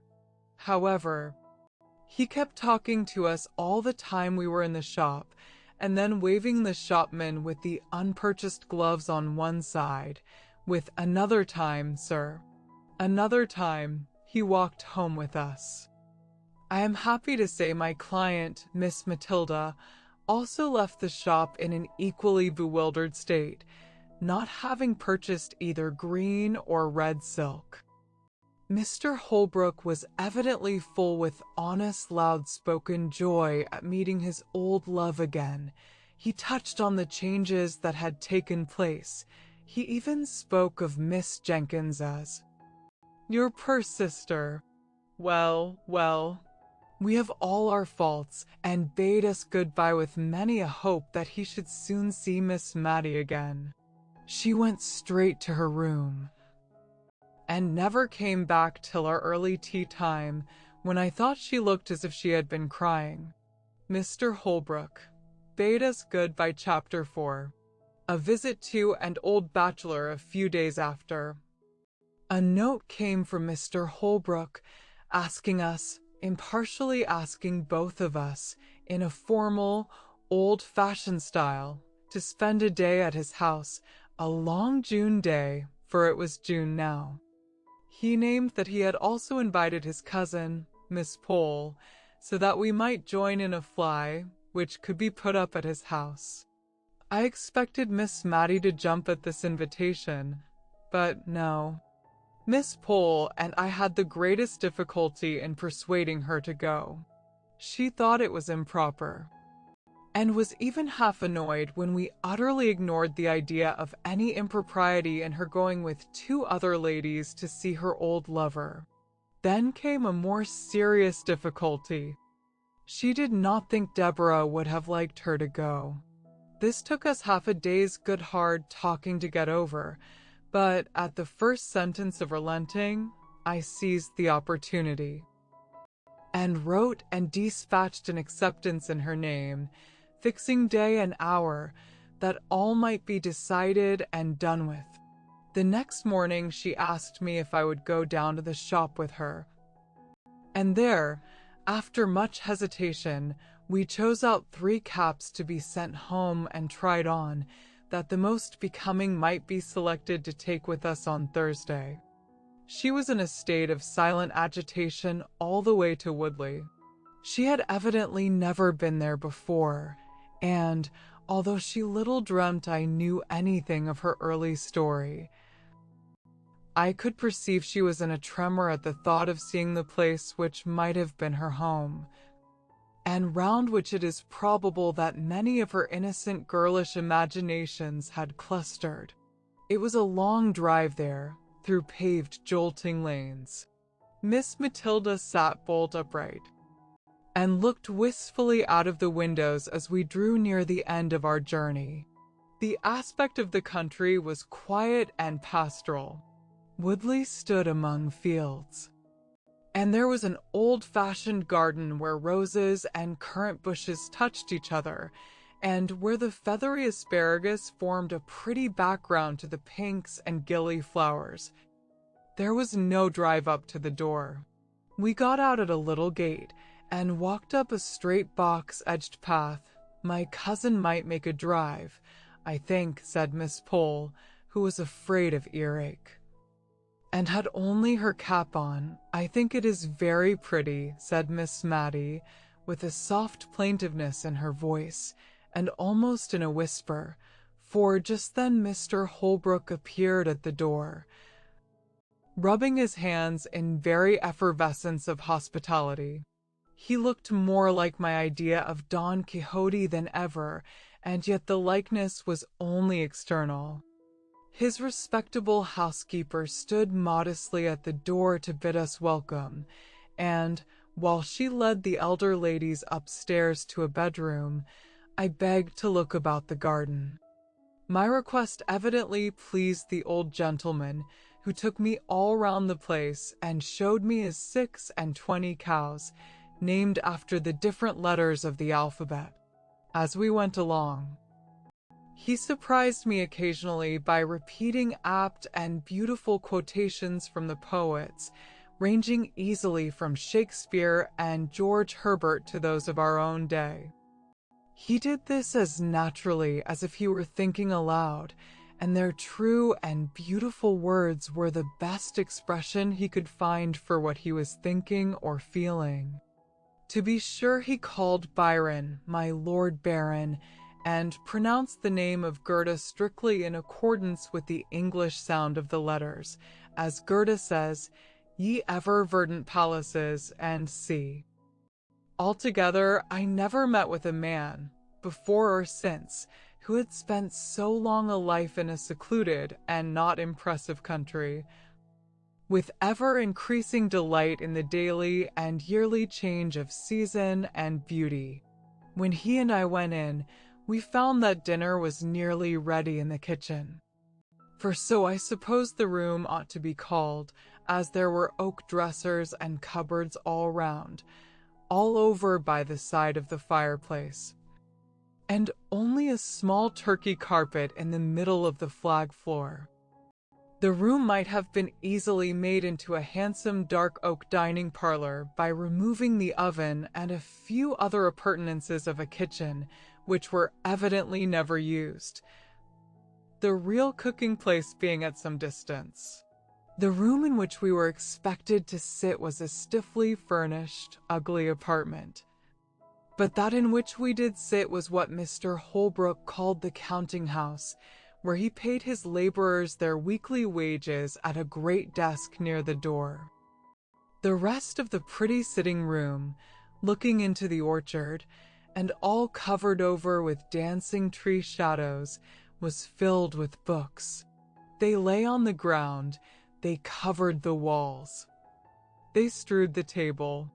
He was evidently half ashamed and half proud of his extravagance in this respect.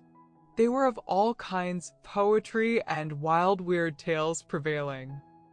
He evidently chose his books in accordance with his own tastes, not because such and such were classical or established favorites. "Ah," he said, "we farmers ought not to have much time for reading, yet somehow one can't help it." "What a pretty room," said Miss Matty, sotto voce.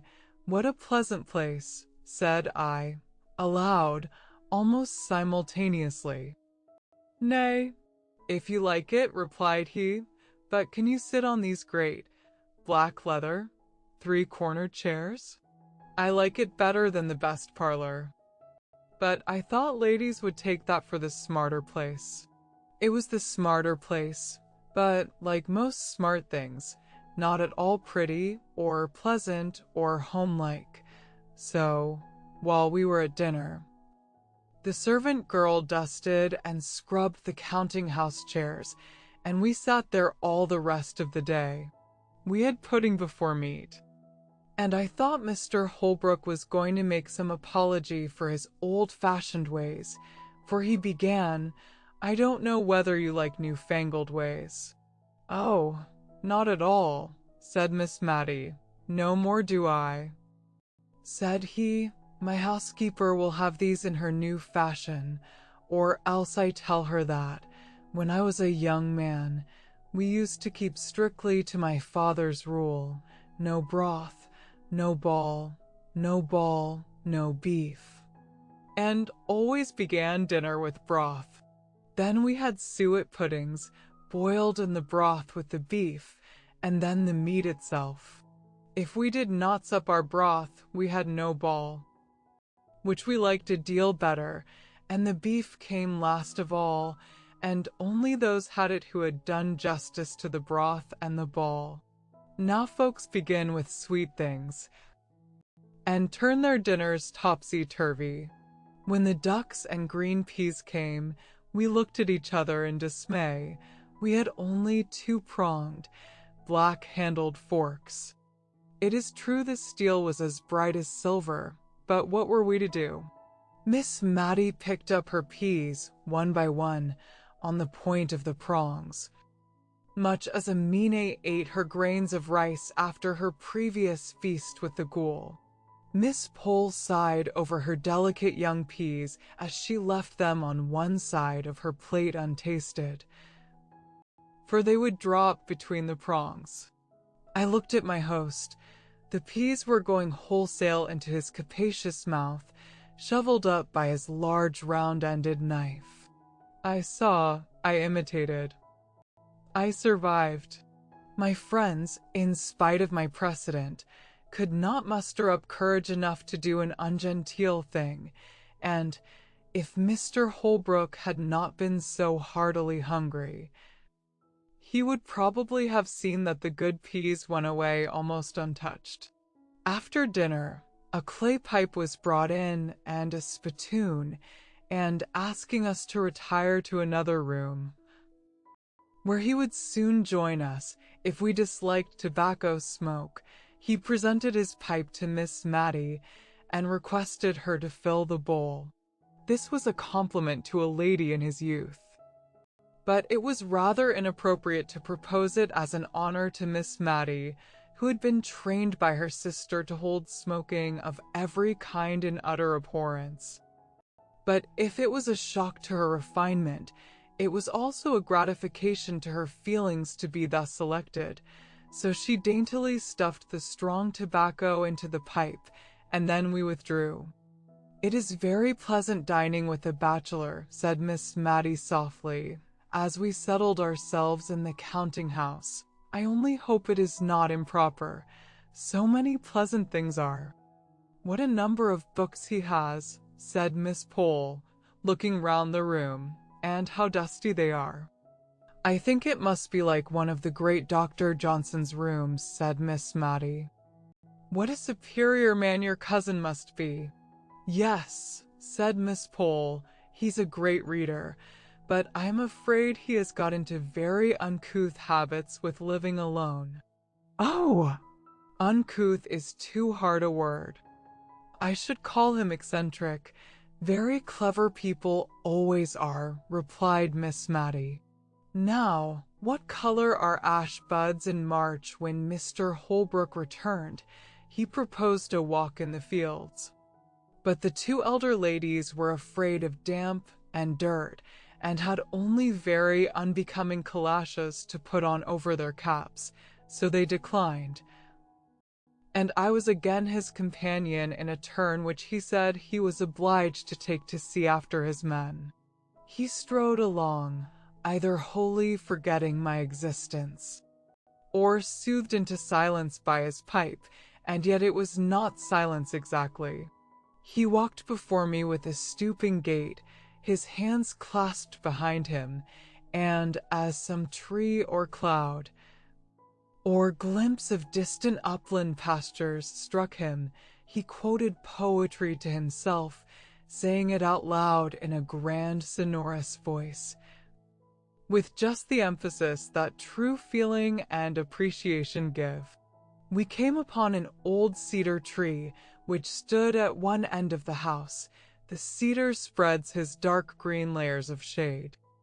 Capital term, layers. Wonderful man. I did not know whether he was speaking to me or not, but I put in an assenting wonderful, although I knew nothing about it, just because I was tired of being forgotten and of being consequently silent. He turned sharp round. "You may say wonderful. Why, when I saw the review of his poems in Blackwood, I set off within an hour and walked 7 miles to Miss Selton, for the horses were not in the way, and ordered them. Now, what color are ash buds in March? Is the man going mad? Thought I. He is very like Don Quixote. What color are they, I say? Repeated he vehemently. I am sure I don't know, sir, said I, with the meekness of ignorance. I knew you didn't. No more did I. An old fool that I am, till this young man comes and tells me. Black as ash buds in March. And I've lived all my life in the country. More shame for me not to know. Black. They are jet black, madam. And he went off again, swinging along to the music of some rhyme he had got hold of. When we came back, nothing would serve him, but he must read us the poems he had been speaking of. And Miss Pole encouraged him in his proposal, I thought, because she wished me to hear his beautiful reading of which she had boasted. But she afterwards said it was because she had got to a difficult part of her crochet, and wanted to count her stitches without having to talk. Whatever he had proposed would have been right to Miss Matty, although she did fall sound asleep within 5 minutes after he had begun a long poem called Locksley Hall, and had a comfortable nap, unobserved, till he ended, when the cessation of his voice wakened her up, and she said, feeling that something was expected and that Miss Pole was counting, "What a pretty book." "Pretty, madam." "It's beautiful." "Pretty indeed." "Oh, yes, I meant beautiful," said she, fluttered at his disapproval of her word. "It is so like that beautiful poem of Dr. Johnson's my sister used to read. I forget the name of it. What was it, my dear?" Turning to me. "Which do you mean, ma'am? What was it about?" "I don't remember what it was about, and I've quite forgotten what the name of it was, but it was written by Dr. Johnson and was very beautiful. And very like what Mr. Holbrook has just been reading."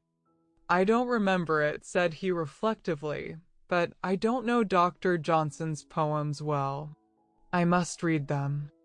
As we were getting into the fly to return, I heard Mr. Holbrook say he should call on the ladies soon and inquire how they got home, and this evidently pleased and fluttered Miss Matty at the time he said it.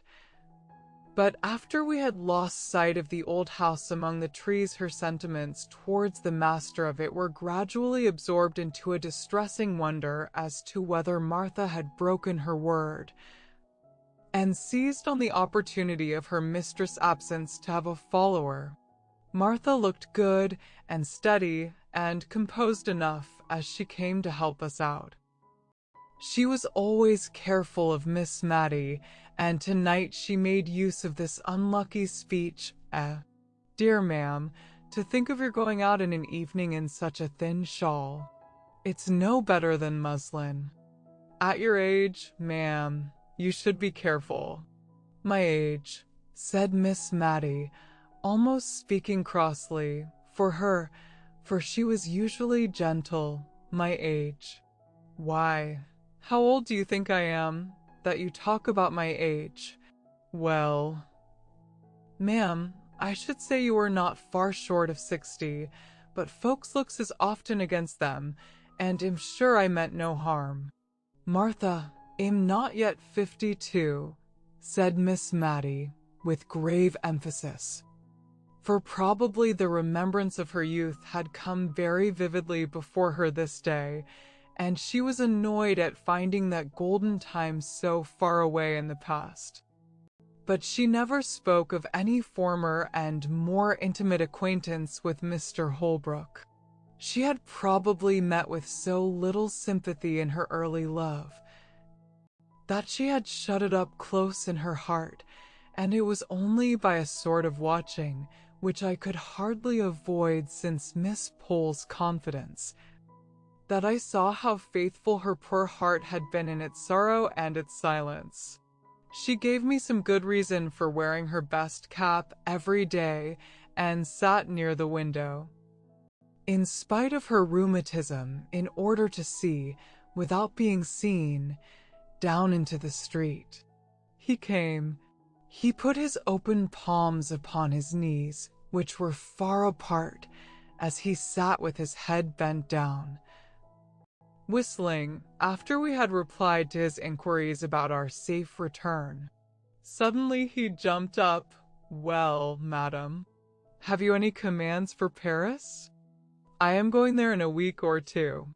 "To Paris?" We both exclaimed, "Yes, madam. I've never been there, and always had a wish to go, and I think if I don't go soon, I mayn't go at all, so as soon as the hay is gotten I shall go, before harvest time." We were so much astonished that we had no commissions. Just as he was going out of the room, he turned back, with his favorite exclamation, "God bless my soul, madam." But I nearly forgot half my errand. Here are the poems for you admired so much the other evening at my house." He tugged away at a parcel in his coat pocket. "Goodbye, miss," said he. "Goodbye. Maddie, take care of yourself." And he was gone. But he had given her a book, and he had called her Maddie, just as he used to do 30 years ago. "I wish he would not go to Paris," said Miss Matilda anxiously. "I don't believe frogs will agree with him. He used to have to be very careful what he ate," which was curious in so strong-looking a young man. Soon after this I took my leave, giving many an injunction to Martha to look after her mistress, and to let me know if she thought that Miss Matilda was not so well, in which case I would volunteer a visit to my old friend, without noticing Martha's intelligence to her. Accordingly, I received a line or two from Martha every now and then, and about November I had a note to say her mistress was very low and sadly off her food, and the account made me so uneasy that, although Martha did not decidedly summon me, I packed up my things and went. I received a warm welcome, in spite of the little flurry produced by my impromptu visit, for I had only been able to give a day's notice. Miss Matilda looked miserably ill, and I prepared to comfort and cosset her. I went down to have a private talk with Martha. "How long has your mistress been so poorly?" I asked, as I stood by the kitchen fire. "Well, I think it's better than a fortnight." "It is, I know. It was one Tuesday, after Miss Pole had been, that she went into this moping way. I thought she was tired, and it would go off with a night's rest, but no. She has gone on and on ever since, till I thought it my duty to write to you, ma'am." "You did quite right, Martha. It is a comfort to think she has so faithful a servant about her. And I hope you find your place comfortable?" "Well, ma'am, Mrs. is very kind, and there's plenty to eat and drink, and no more work but what I can do easily." But Martha hesitated. "But what, Martha?" "Why, it seems so hard of Mrs. not to let me have any followers. There's such lots of young fellows in the town, and many a one has as much as offered to keep company with me, and I may never be in such a likely place again, and it's like wasting an opportunity. Many a girl as I know would have unbeknownst to Mrs., but I've given my word, and I'll stick to it, or else this is just the house for Mrs. never to be the wiser if they did come. And it's such a capable kitchen, there's such dark corners in it, I'd be bound to hide anyone. I counted up last Sunday night, for I'll not deny I was crying because I had to shut the door in Jem Hearn's face, and he's a steady young man, fit for any girl, only I had given Mrs. my word." Martha was all but crying again, and I had little comfort to give her, for I knew, from old experience, of the horror with which both the Miss Jenkinses looked upon followers. And in Miss Matta's present nervous state this dread was not likely to be lessened. I went to see Miss Pole the next day, and took her completely by surprise, for she had not been to see Miss Matilda for 2 days, and now I must go back with you, my dear, for I promised to let her know how Thomas Holbrook went on, and I'm sorry to say, his housekeeper has sent me word today that he hasn't long to live. Poor Thomas!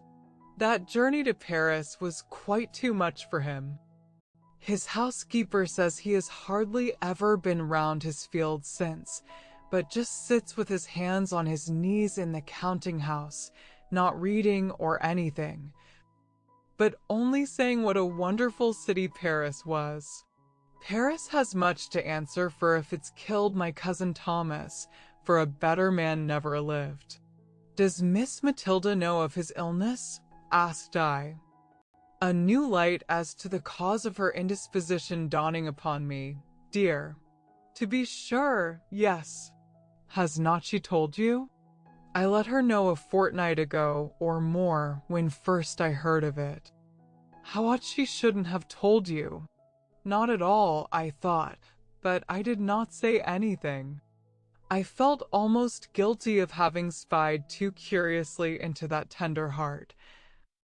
And I was not going to speak of its secrets, hidden, Miss Matty believed, from all the world.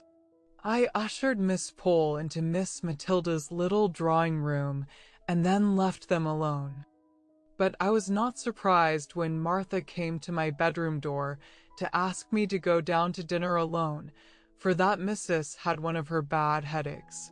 She came into the drawing room at tea time, but it was evidently an effort to her, and, as if to make up for some reproachful feeling against her late sister, Miss Jenkins, which had been troubling her all the afternoon, and for which she now felt penitent, she kept telling me how good and how clever Deborah was in her youth, how she used to settle what gowns they were to wear at all the parties, faint, ghostly ideas of grim parties, far away in the distance, when Miss Matty and Miss Pole were young, and how Deborah and her mother had started the Benefit Society for the Poor, and taught girls cooking and plain sewing, and how Deborah had once danced with a lord, and how she used to visit at Sir Peter Arley's, and tried to remodel the quiet rectory establishment on the plans of Arley Hall,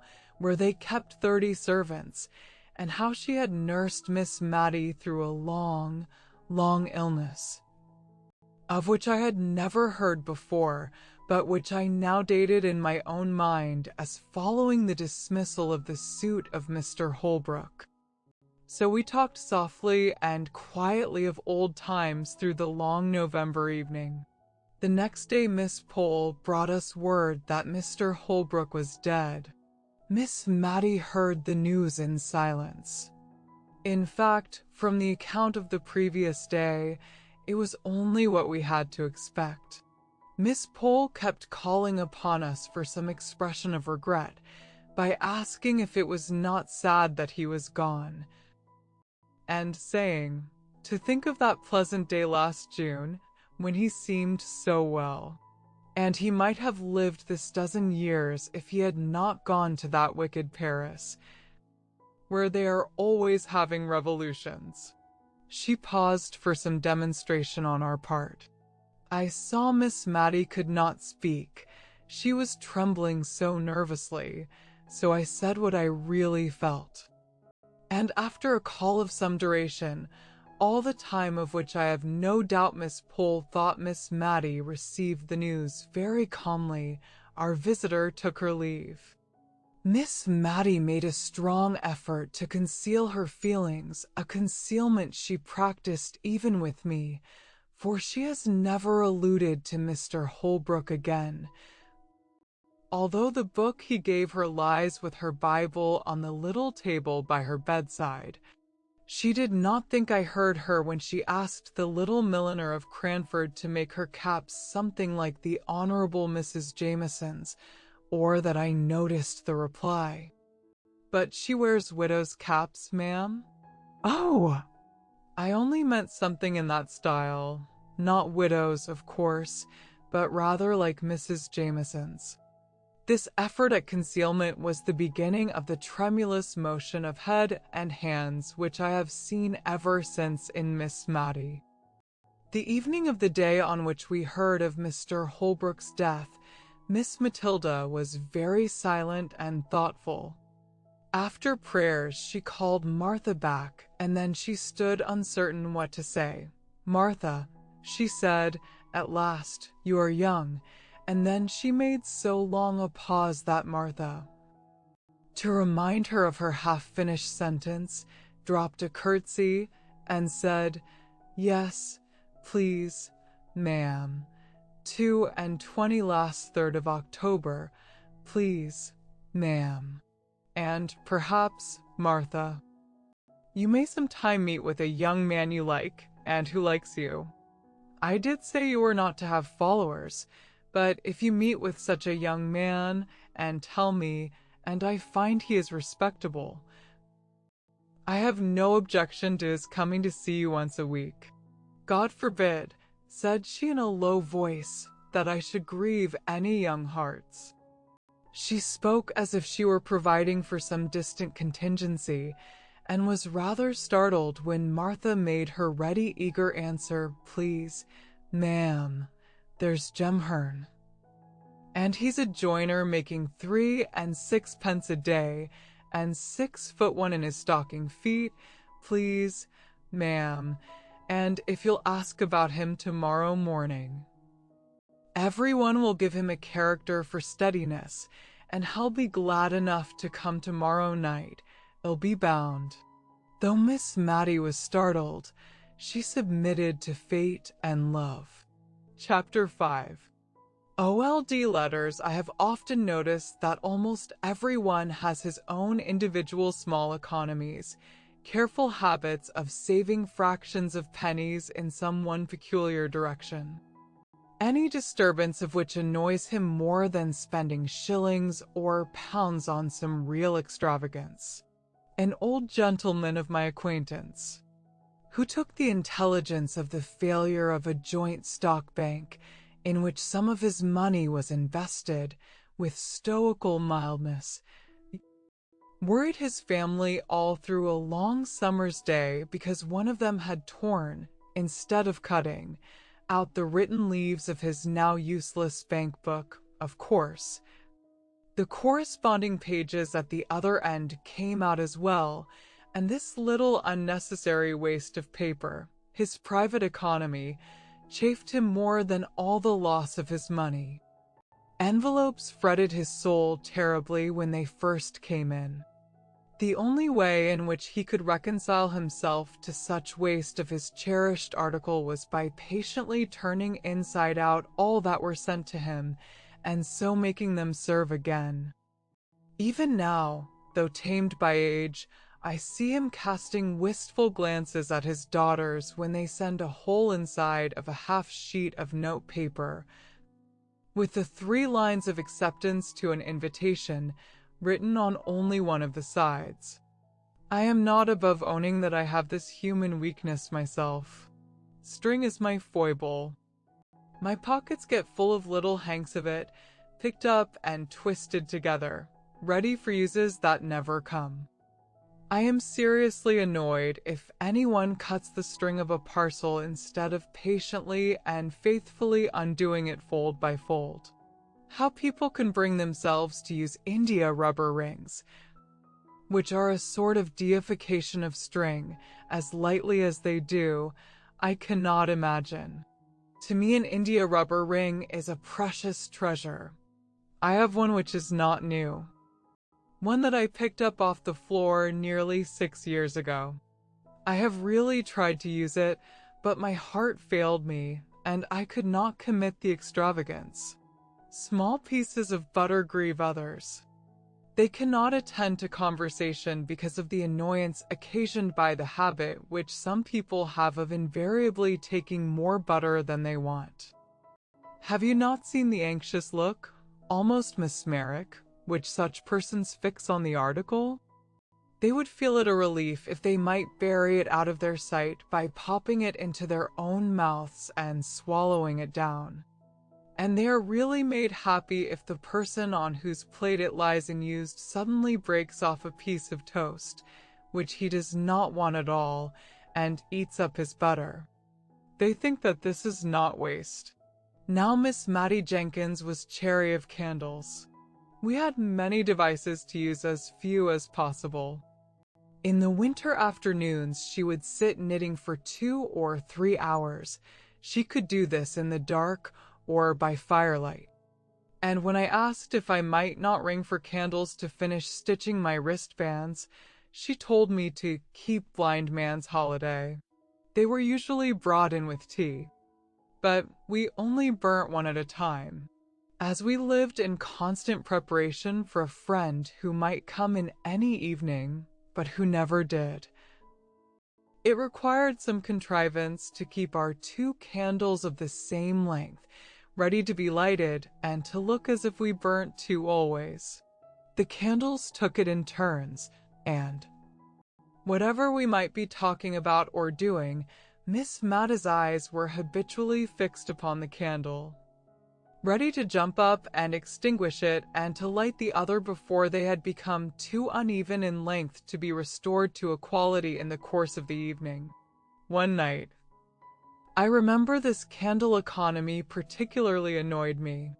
I had been very much tired of my compulsory blind man's holiday, especially as Miss Matty had fallen asleep, and I did not like to stir the fire and run the risk of awakening her, so I could not even sit on the rug and scorch myself with sewing by firelight, according to my usual custom. I fancied Miss Matty must be dreaming of her early life, for she spoke 1 or 2 words in her uneasy sleep bearing reference to persons who were dead long before. When Martha brought in the lighted candle and tea, Miss Matty started into wakefulness, with a strange, bewildered look around, as if we were not the people she expected to see about her. There was a little sad expression that shadowed her face as she recognized me, but immediately afterwards she tried to give me her usual smile. All through tea time her talk ran upon the days of her childhood and youth. Perhaps this reminded her of the desirableness of looking over all the old family letters, and destroying such as ought not to be allowed to fall into the hands of strangers, for she had often spoken of the necessity of this task, but had always shrunk from it, with a timid dread of something painful. Tonight, however, she rose up after tea and went for them in the dark, for she piqued herself on the precise neatness of all her chamber arrangements, and used to look uneasily at me when I lighted a bed candle to go to another room for anything. When she returned there was a faint, pleasant smell of Tonquin beans in the room. I had always noticed the scent about any of the things which had belonged to her mother, and many of the letters were addressed to her, yellow bundles of love letters, 60 or 70 years old. Miss Matty undid the packet with a sigh, but she stifled it directly, as if it were hardly right to regret the flight of time, or of life either. We agreed to look them over separately, each taking a different letter out of the same bundle and describing its contents to the other before destroying it. I never knew what sad work the reading of old letters was before that evening, though I could hardly tell why. The letters were as happy as letters could be. At least those early letters were. There was in them a vivid and intense sense of the present time, which seemed so strong and full, as if it could never pass away, and as if the warm, living hearts that so expressed themselves could never die, and be as nothing to the sunny earth. I should have felt less melancholy, I believe, if the letters had been more so. I saw the tears stealing down the well-worn furrows of Miss Matta's cheeks, and her spectacles often wanted wiping. I trusted at last that she would light the other candle, for my own eyes were rather dim, and I wanted more light to see the pale, faded ink, but no, even through her tears, she saw and remembered her little economical ways. The earliest set of letters were 2 bundles tied together and ticketed in Miss Jenkins's handwriting. Letters interchanged between my ever-honored father and my dearly beloved mother prior to their marriage in July 1774. I should guess that the rector of Cranford was about 27 years of age when he wrote those letters. And Miss Maddie told me that her mother was just 18 at the time of her wedding, with my idea of the rector derived from a picture in the dining parlor, stiff and stately, in a huge full-bottomed wig, with gown, cassock, and bands, and his hand upon a copy of the only sermon he ever published. It was strange to read these letters. They were full of eager, passionate ardor, short, homely sentences, right fresh from the heart, very different from the grand Latinist, Johnsonian style of the printed sermon preached before some judge at assize time. His letters were a curious contrast to those of his girl bride. She was evidently rather annoyed at his demands upon her for expressions of love, and could not quite understand what he meant by repeating the same thing over in so many different ways. But what she was quite clear about was a longing for a white paduasoy, whatever that might be, and 6 or 7 letters were principally occupied in asking her lover to use his influence with her parents, who evidently kept her in good order, to obtain this or that article of dress, more especially the white paduasoy. He cared nothing how she was dressed. She was always lovely enough for him, as he took pains to assure her. When she begged him to express in his answers a predilection for particular pieces of finery, in order that she might show what he said to her parents. But at length he seemed to find out that she would not be married till she had a trousseau to her mind, and then he sent her a letter, which had evidently accompanied a whole box full of finery, and in which he requested that she might be dressed in everything her heart desired. This was the first letter, ticketed in a frail, delicate hand, from my dearest John. Shortly afterwards they were married, I suppose, from the intermission in their correspondence. We must burn them, I think, said Miss Maddie, looking doubtfully at me. No one will care for them when I am gone. And one by one she dropped them into the middle of the fire, watching each blaze up, die out, and rise away, in faint, white, ghostly semblance, up the chimney, before she gave another to the same fate. The room was light enough now, but I, like her, was fascinated into watching the destruction of those letters, into which the honest warmth of a manly heart had been poured forth. The next letter, likewise docketed by Miss Jenkins, was endorsed, letter of pious congratulation and exhortation from my venerable grandfather to my beloved mother on occasion of my own birth. Also some practical remarks on the desirability of keeping warm the extremities of infants from my excellent grandmother. The first part was, indeed, a severe and forcible picture of the responsibilities of mothers, and a warning against the evils that were in the world, and lying in ghastly wait for the little baby of 2 days old. His wife did not write, said the old gentleman, because he had forbidden it, she being indisposed with a sprained ankle, which, he said, quite incapacitated her from holding a pen. However, at the foot of the page was a small T.O., and on turning it over, sure enough, there was a letter to my dearest Molly, begging her, when she left her room, whatever she did, to go upstairs before going down, and telling her to wrap her baby's feet up in flannel and keep it warm by the fire, although it was summer, for babies were so tender. It was pretty to see from the letters, which were evidently exchanged with some frequency between the young mother and the grandmother, how the girlish vanity was being weeded out of her heart by love for her baby. The white paduasoy figured again in the letters, with almost as much vigor as before. In one, it was being made into a christening cloak for the baby. It decked it when it went with its parents to spend a day or two at Arley Hall. It added to its charms when it was the prettiest little baby that ever was seen. Dear mother, I wish you could see her. Without any partiality, I do think she will grow up a regular beauty.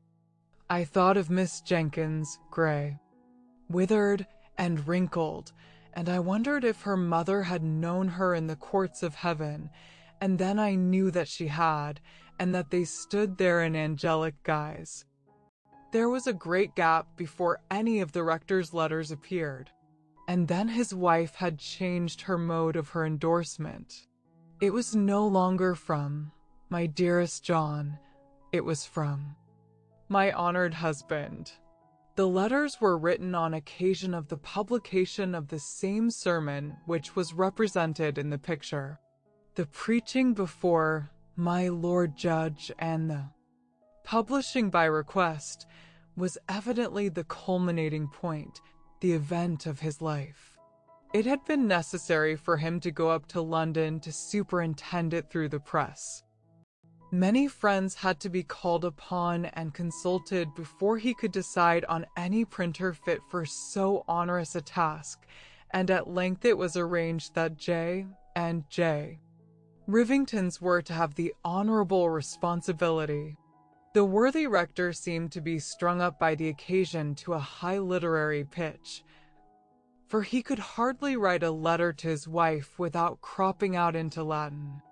I remember the end of one of his letters ran thus: I shall ever hold the virtuous qualities of my Molly in remembrance, dum memor ipsi me, dum spiritus regit artis, which, considering that the English of his correspondent was sometimes at fault in grammar, and often in spelling, might be taken as a proof of how much he idealized his Molly, and, as Miss Jenkins used to say, people talk a great deal about idealizing nowadays, whatever that may mean. But this was nothing to a fit of writing classical poetry which soon seized him, in which his Molly figured away as Maria. The letter containing the Carmen was endorsed by her, Hebrew verses sent me by my honored husband. I thought to have had a letter about killing the pig, but must wait. Meum, to send the poetry to Sir Peter Arley, as my husband desires. And in a postscriptum note in his handwriting it was stated that the ode had appeared in the Gentleman's Magazine, December 1782. Her letters back to her husband, treasured as fondly by him as if they had been M.T. Cicerone's epistolae, were more satisfactory to an absent husband and father than his could ever have been to her. She told him how Deborah sewed her seam very neatly every day, and read to her in the books he had set her, how she was a very forward, good child, but would ask questions her mother could not answer, but how she did not let herself down by saying she did not know, but took to stirring the fire, or sending the forward child on an errand. Mattie was now the mother's darling and promised, like her sister at her age, to be a great beauty. I was reading this aloud to Miss Mattie, who smiled and sighed a little at the hope so fondly expressed, that little Mattie might not be vain, even if she were a beauty. I had very pretty hair, my dear, said Miss Matilda, and not a bad mouth. And I saw her soon afterwards adjust her cap and draw herself up. But to return to Mrs. Jenkins' letters, she told her husband about the poor in the parish, what homely domestic medicines she had administered, what kitchen physic she had sent. She had evidently held his displeasure as a rod in pickle over the heads of all the ne'er-do-wells. She asked for his directions about the cows and pigs, and did not always obtain them, as I have shown before. The kind old grandmother was dead when a little boy was born, soon after the publication of the sermon, but there was another letter of exhortation from the grandfather, more stringent and admonitory than ever. Now that there was a boy to be guarded from the snares of the world, he described all the various sins into which men might fall, until I wondered how any man ever came to a natural death. The gallows seemed as if it must have been the termination of the lives of most of the grandfather's friends and acquaintance. And I was not surprised at the way in which he spoke of this life being a vale of tears. It seemed curious that I should never have heard of this brother before. But I concluded that he had died young, or else surely his name would have been alluded to by his sisters. By and by we came to packets of Miss Jenkins' letters. These Miss Mattie did regret to burn. She said all the others had been only interesting to those who loved the writers, and that it seemed as if it would have hurt her to allow them to fall into the hands of strangers who had not known her dear mother, and how good she was, although she did not always spell. Quite in the modern fashion, but Deborah's letters were so very superior. Anyone might profit by reading them.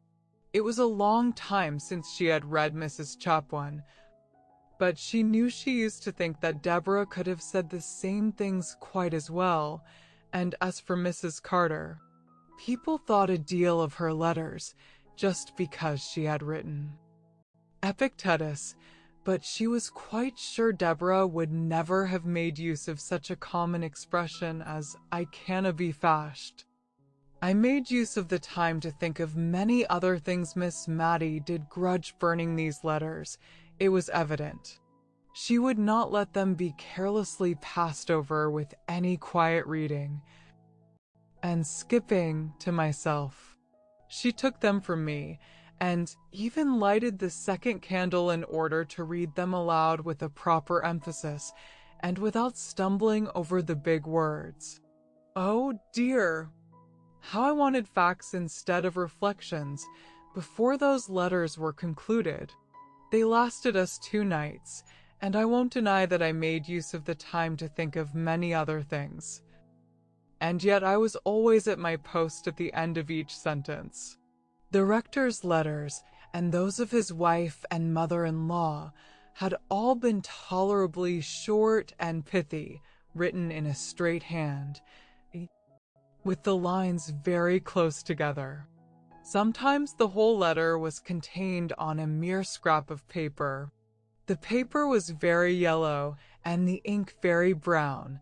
Some of the sheets were, as Miss Mattie made me observe, the old original post, with the stamp in the corner representing a post boy riding for life and twinging his horn. The letters of Mrs. Jenkins and her mother were fastened with a great round red wafer, for it was before Miss Edgeworth's patronage had banished wafers from polite society. It was evident, from the tenor of what was said, that francs were in great request, and were even used as a means of paying debts by needy members of Parliament. The rector sealed his epistles with an immense coat of arms, and showed by the care with which he had performed this ceremony that he expected they should be cut open, not broken by any thoughtless or impatient hand. Now, Miss Jenkins' letters were of a later date in form and writing. She wrote on the square sheet which we have learned to call old-fashioned. Her hand was admirably calculated, together with her use of many-syllabled words, to fill up a sheet. And then came the pride and delight of crossing. Poor Miss Mattie got sadly puzzled with this, for the words gathered size like snowballs. And towards the end of her letter Miss Jenkins used to become quite sesquipedalian. In one to her father, slightly theological and controversial in its tone, she had spoken of Herod, Tetrarch of Idumea, Miss Mattie read it, Herod Petrarch of Etruria, and was just as well pleased as if she had been right. I can't quite remember the date, but I think it was in 1805 that Miss Jenkins wrote the longest series of letters on occasion of her absence on a visit to some friends near Newcastle upon Tyne. These friends were intimate with the commandant of the garrison there, and heard from him of all the preparations that were being made to repel the invasion of Buonaparte, which some people imagine might take place at the mouth of the Tyne. Miss Jenkins was evidently very much alarmed, and the first part of her letters was often written in pretty intelligible English, conveying particulars of the preparations which were made in the family with whom she was residing against the dreaded event. The bundles of clothes that were packed up ready for a flight to Alston Moor, a wild hilly piece of ground between Northumberland and Cumberland. The signal that was to be given for this flight, and for the simultaneous turning out of the volunteers under arms, which said signal was to consist, if I remember rightly, in ringing the church bells in a particular and ominous manner. One day, when Miss Jenkins and her hosts were at a dinner party in Newcastle, this warning summons was actually given. Not a very wise proceeding, if there be any truth in the moral attached to the fable of the boy and the wolf, but so it was, and Miss Jenkins, hardly recovered from her fright, wrote the next day to describe the sound, the breathless shock, the hurry and alarm, and then, taking breath, she added, "How trivial, my dear father." Do all our apprehensions of the last evening appear, at the present moment, to calm and inquiring minds, and here Miss Mattie broke in with, "But indeed, my dear, they were not at all trivial or trifling at the time. I know I used to wake up in the night many a time and think I heard the tramp of the French entering Cranford. Many people talked of hiding themselves in the salt mines, and meat would have kept capitally down there, only perhaps we should have been thirsty. And my father preached a whole set of sermons on the occasion, one set in the mornings, all about David and Goliath, to spirit up the people to fighting with spades or bricks, if need were. And the other set in the afternoons, proving that Napoleon, that was another name for Boney, as we used to call him, was all the same as an Apollyon and a Baden. I remember my father rather thought he should be asked to print this last set, but the parish had, perhaps, had enough of them with hearing. Peter Marmaduke Arley Jenkins, poor Peter, as Miss Mattie began to call him, was at school at Shrewsbury by this time. The rector took up his pen and rubbed up his Latin once more, to correspond with his boy. It was very clear that the lads were what are called show letters.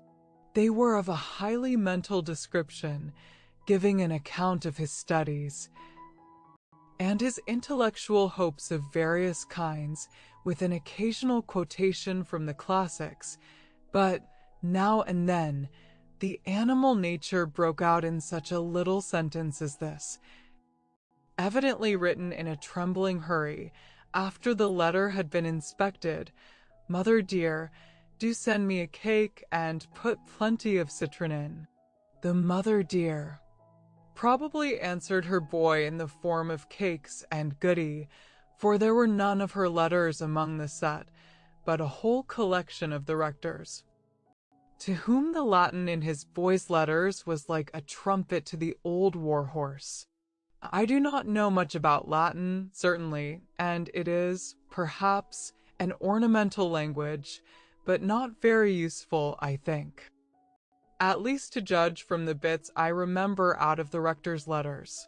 One was, "You have not got that town in your map of Ireland, but bonus Bernardus non vidit omnia, as the proverbia say." Presently it became very evident that poor Peter got himself into many scrapes. There were letters of stilted penitence to his father for some wrongdoing, and among them all was a badly written, badly sealed, badly directed, blotted note. My dear, dear, dear, dearest mother, I will be a better boy. I will, indeed, but don't, please, be ill for me. I am not worth it, but I will be good, darling mother. Miss Mattie could not speak for crying after she had read this note. She gave it to me in silence, and then got up and took it to her sacred recesses in her own room, for fear, by any chance, it might get burnt. Poor Peter, she said, he was always in scrapes. He was too easy. They led him wrong, and then left him in the lurch. But he was too fond of mischief. He could never resist a joke. Poor Peter. Chapter 6.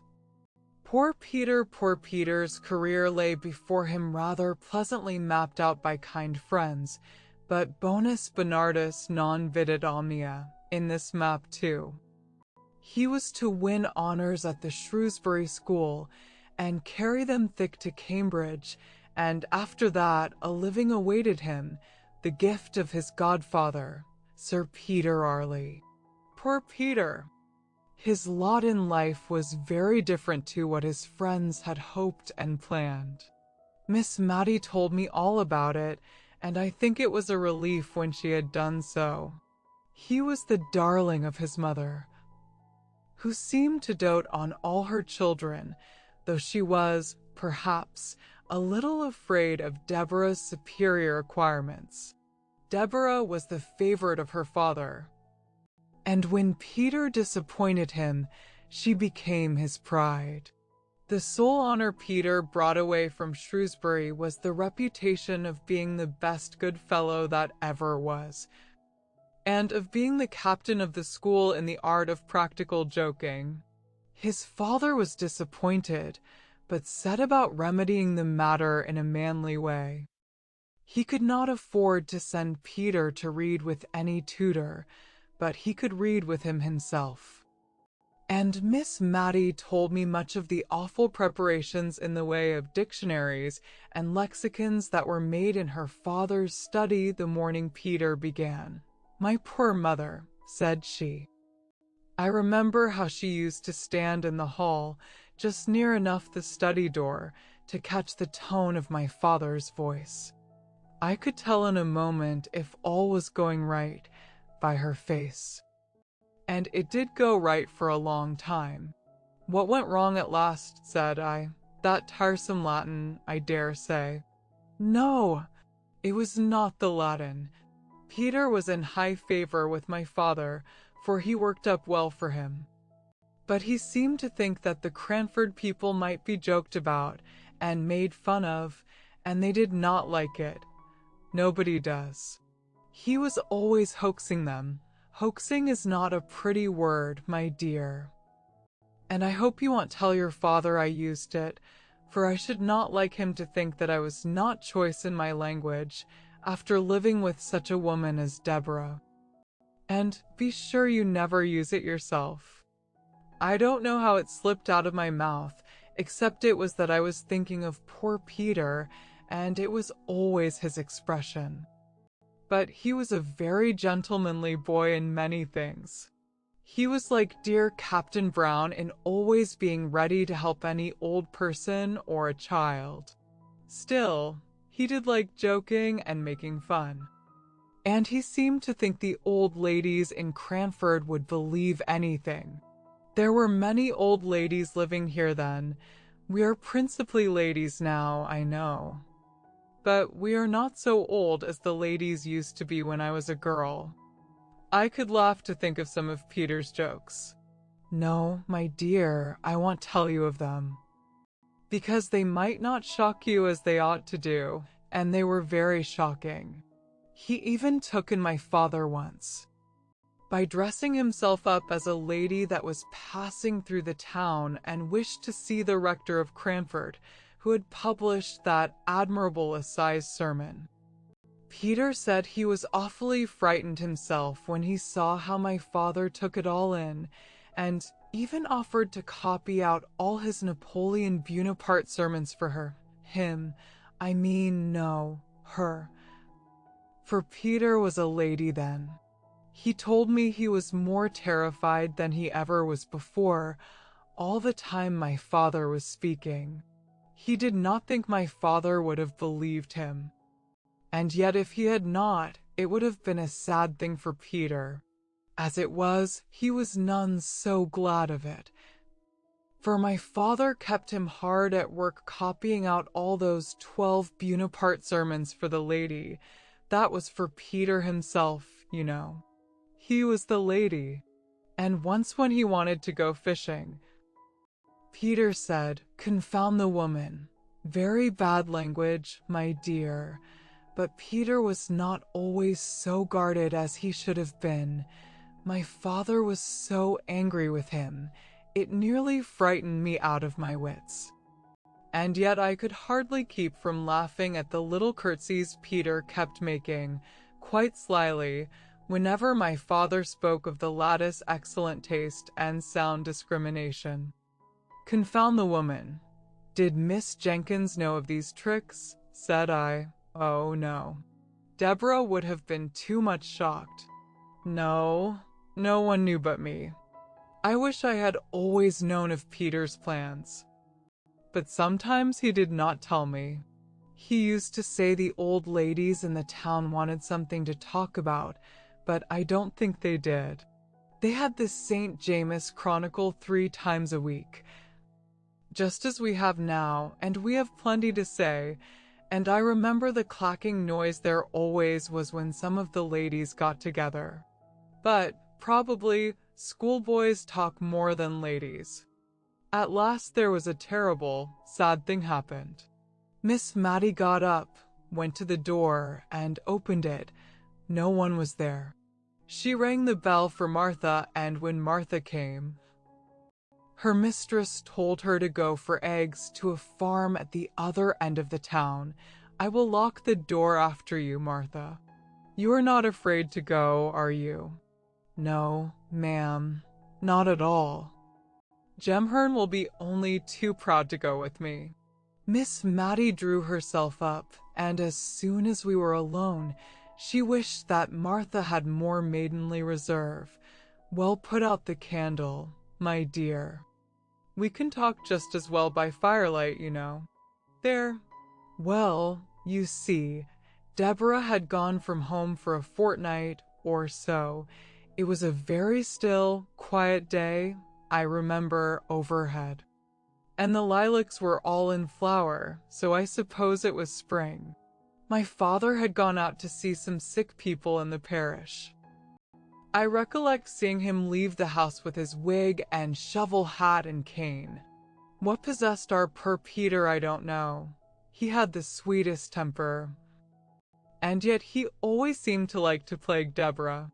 She never laughed at his jokes, and thought him ungenteel, and not careful enough about improving his mind, and that vexed him. Well, he went to her room, it seems, and dressed himself in her old gown and shawl and bonnet, just the things she used to wear in Cranford, and was known by everywhere. And he made the pillow into a little.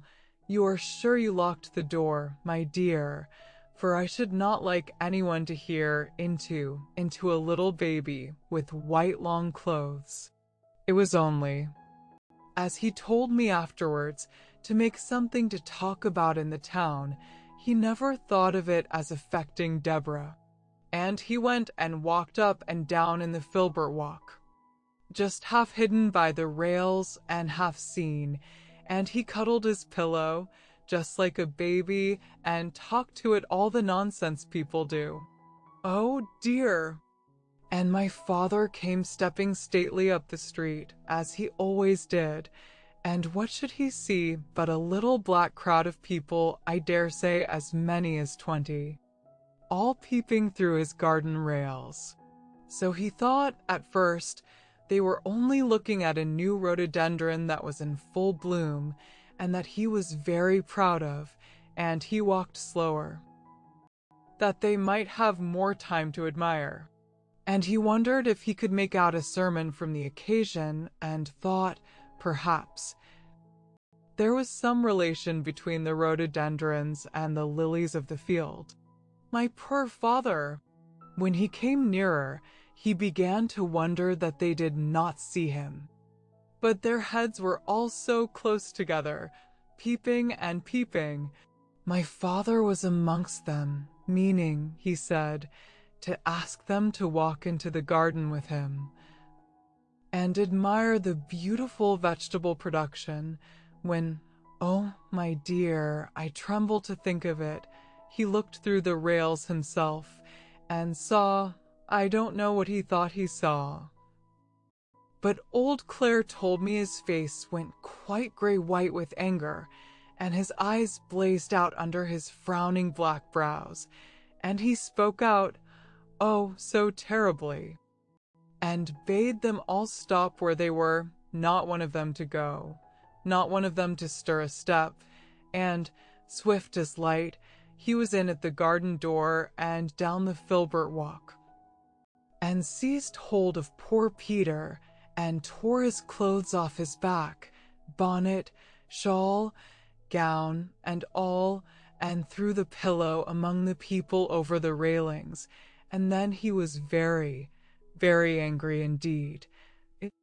And before all the people he lifted up his cane and flogged Peter, my dear, that boy's trick, on that sunny day, when all seemed going straight and well, broke my mother's heart, and changed my father for life. It did, indeed. Old Claire said, Peter looked as white as my father, and stood as still as a statue to be flogged, and my father struck hard. When my father stopped to take breath, Peter said, Have you done enough, sir? Quite hoarsely, and still standing quite quiet. I don't know what my father said, or if he said anything. But old Claire said, Peter turned to where the people outside the railing were, and made them a low bow as grand and as grave as any gentleman, and then walked slowly into the house. I was in the storeroom helping my mother to make cowslip wine. I cannot abide the wine now, nor the scent of the flowers. They turn me sick and faint, as they did that day when Peter came in, looking as haughty as any man indeed, looking like a man, not like a boy. Mother, he said, I am come to say, God bless you forever.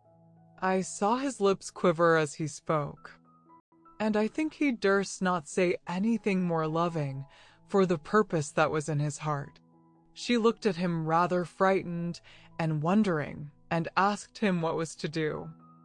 He did not smile or speak, but put his arms round her and kissed her as if he did not know how to leave off, and before she could speak again, he was gone.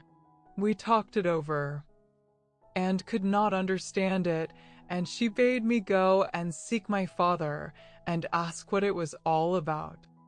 I found him walking up and down, looking very highly displeased. Tell your mother I have flogged Peter, and that he richly deserved it. I durst not ask any more questions. When I told my mother, she sat down, quite faint, for a minute. I remember. A few days after, I saw the poor, withered cowslip flowers thrown out to the leaf heap, to decay and die there. There was no making of cowslip wine that year at the rectory, nor, indeed, ever after. Presently my mother went to my father. I know I thought of Queen Esther and King Ahasuerus, for my mother was very pretty and delicate looking, and my father looked as terrible as King Ahasuerus. some time after they came out together, and then my mother told me what had happened, and that she was going up to Peter's room at my father's desire, though she was not to tell Peter this, to talk the matter over with him. But no Peter was there. We looked over the house. No Peter was there.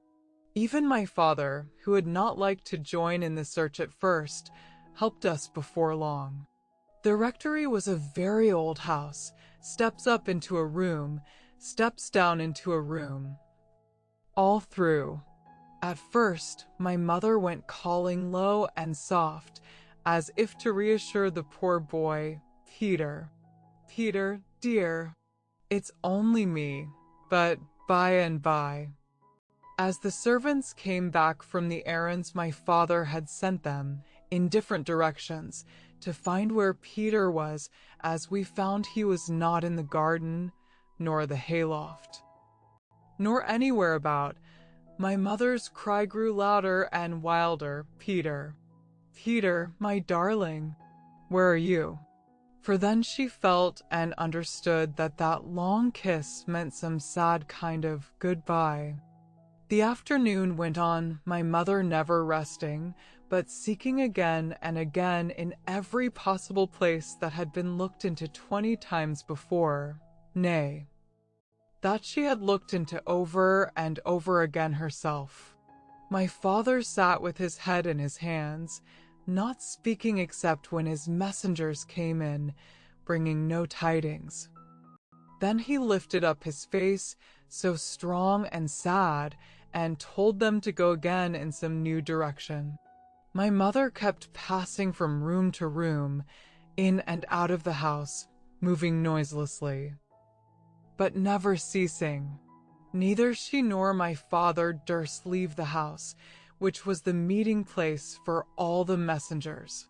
At last, and it was nearly dark, my father rose up. He took hold of my mother's arm as she came with wild, sad pace through one door and quickly towards another. She started at the touch of his hand, for she had forgotten all in the world but Peter. Molly, said he, I did not think all this would happen. He looked into her face for comfort, her poor face all wild and white. For neither she nor my father had dared to acknowledge, much less act upon, the terror that was in their hearts, lest Peter should have made away with himself. My father saw no conscious look in his wife's hot, dreary eyes, and he missed the sympathy that she had always been ready to give him, strong man as he was. And at the dumb despair in her face his tears began to flow.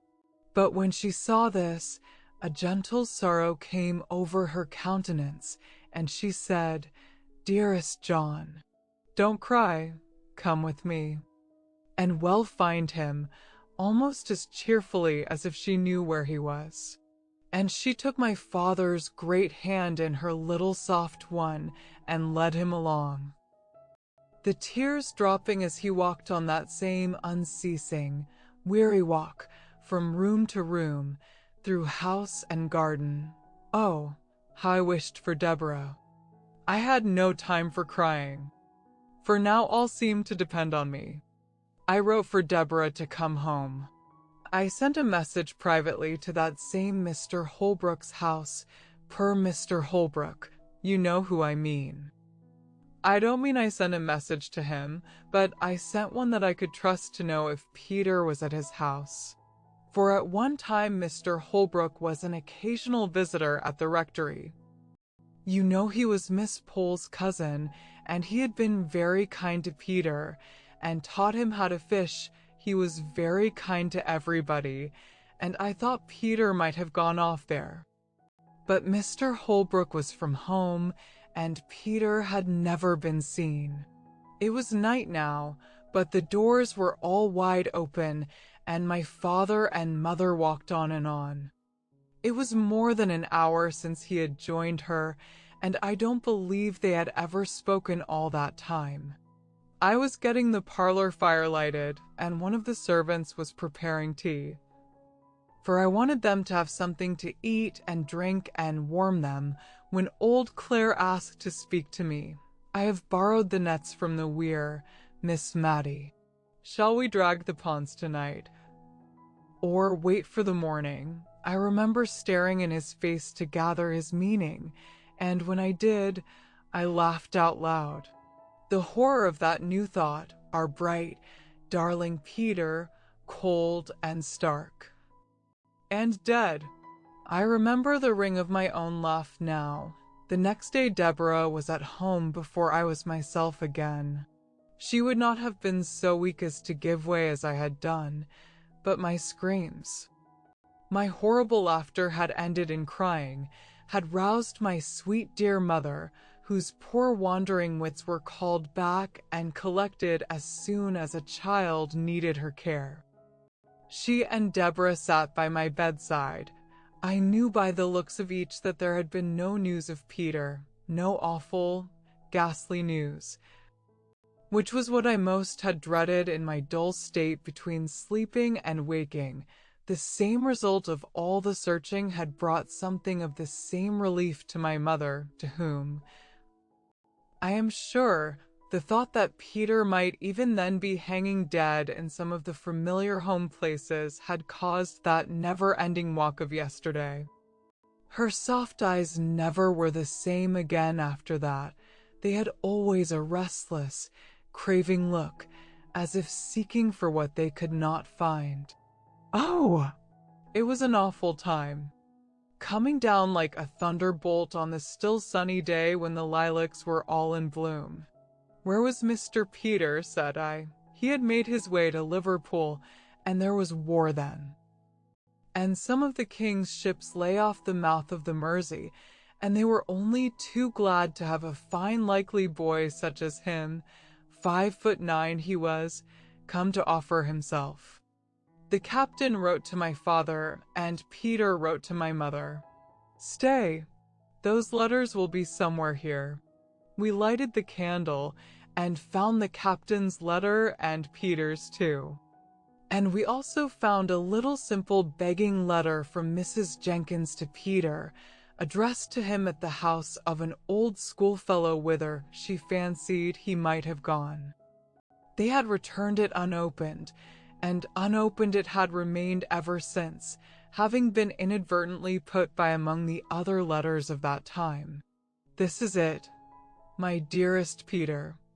You did not think we should be so sorry as we are, I know, or you would never have gone away. You are too good. Your father sits and sighs till my heart aches to hear him. He cannot hold up his head for grief, and yet he only did what he thought was right. Perhaps he has been too severe, and perhaps I have not been kind enough, but God knows how we love you. My dear only boy, Don looks so sorry you are gone. Come back and make us happy, who love you so much. I know you will come back. But Peter did not come back. That spring day was the last time he ever saw his mother's face. The writer of the letter, the last, the only person who had ever seen what was written in it, was dead long ago, and I, a stranger, not born at the time when this occurrence took place, was the one to open it. The captain's letter summoned the father and mother to Liverpool instantly, if they wished to see their boy. And, by some of the wild chances of life, the captain's letter had been detained somewhere, somehow. Miss Mattie went on, and it was race time.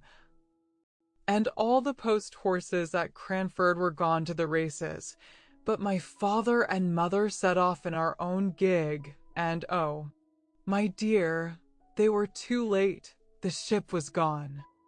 And now read Peter's letter to my mother. It was full of love and sorrow and pride in his new profession, and a sore sense of his disgrace in the eyes of the people at Cranford, but ending with a passionate entreaty that she would come and see him before he left the Mersey. Mother, we may go into battle. I hope we shall, and lick those French. but I must see you again before that time." "And she was too late," said Miss Mattie. "Too late." We sat in silence, pondering on the full meaning of those sad, sad words. At length I asked Miss Mattie to tell me how her mother bore it. "Oh," she said, "she was patience itself. She had never been strong, and this weakened her terribly. My father used to sit looking at her, far more sad than she was. He seemed as if he could look at nothing else when she was by, and he was so humble, so very gentle now. He would, perhaps, speak in his old way, laying down the law, as it were, and then, in a minute or two, he would come round and put his hand on our shoulders and ask us in a low voice if he had said anything to hurt us.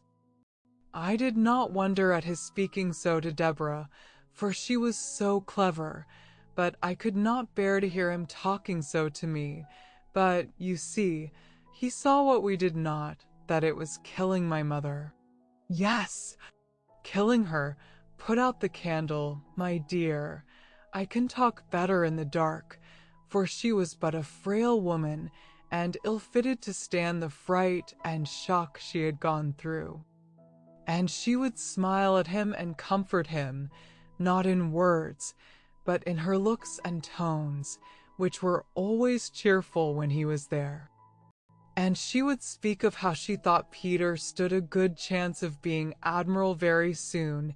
He was so brave and clever, and how she thought of seeing him in his navy uniform, and what sort of hats admirals wore, and how much more fit he was to be a sailor than a clergyman, and all in that way.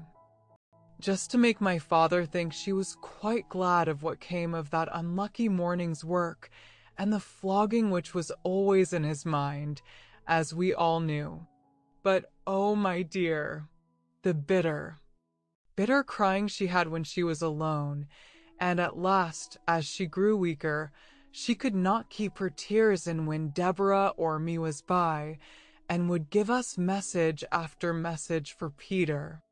His ship had gone to the Mediterranean, or somewhere down there, and then he was ordered off to India, and there was no overland route then. But she still said that no one knew where their death lay in wait, and that we were not to think hers was near. We did not think it, but we knew it as we saw her fading away. Well, my dear, it's very foolish of me, I know, when in all likelihood I am so near seeing her again, and only think, love, the very day after her death. For she did not live quite a 12-month after Peter went away. The very day after came a parcel for her from India, from her poor boy. It was a large, soft, white Indian shawl, with just a little narrow border all round, just what my mother would have liked. We thought it might rouse my father, for he had sat with her hand in his all night long. So Deborah took it in to him, and Peter's letter to her and all.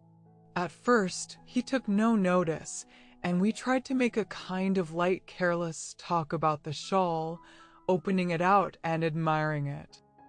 Then, suddenly, he got up and spoke. "She shall be buried in it," he said. "Peter shall have that comfort, and she would have liked it. Well, perhaps it was not reasonable, but what could we do or say? One gives people in grief their own way." He took it up and felt it.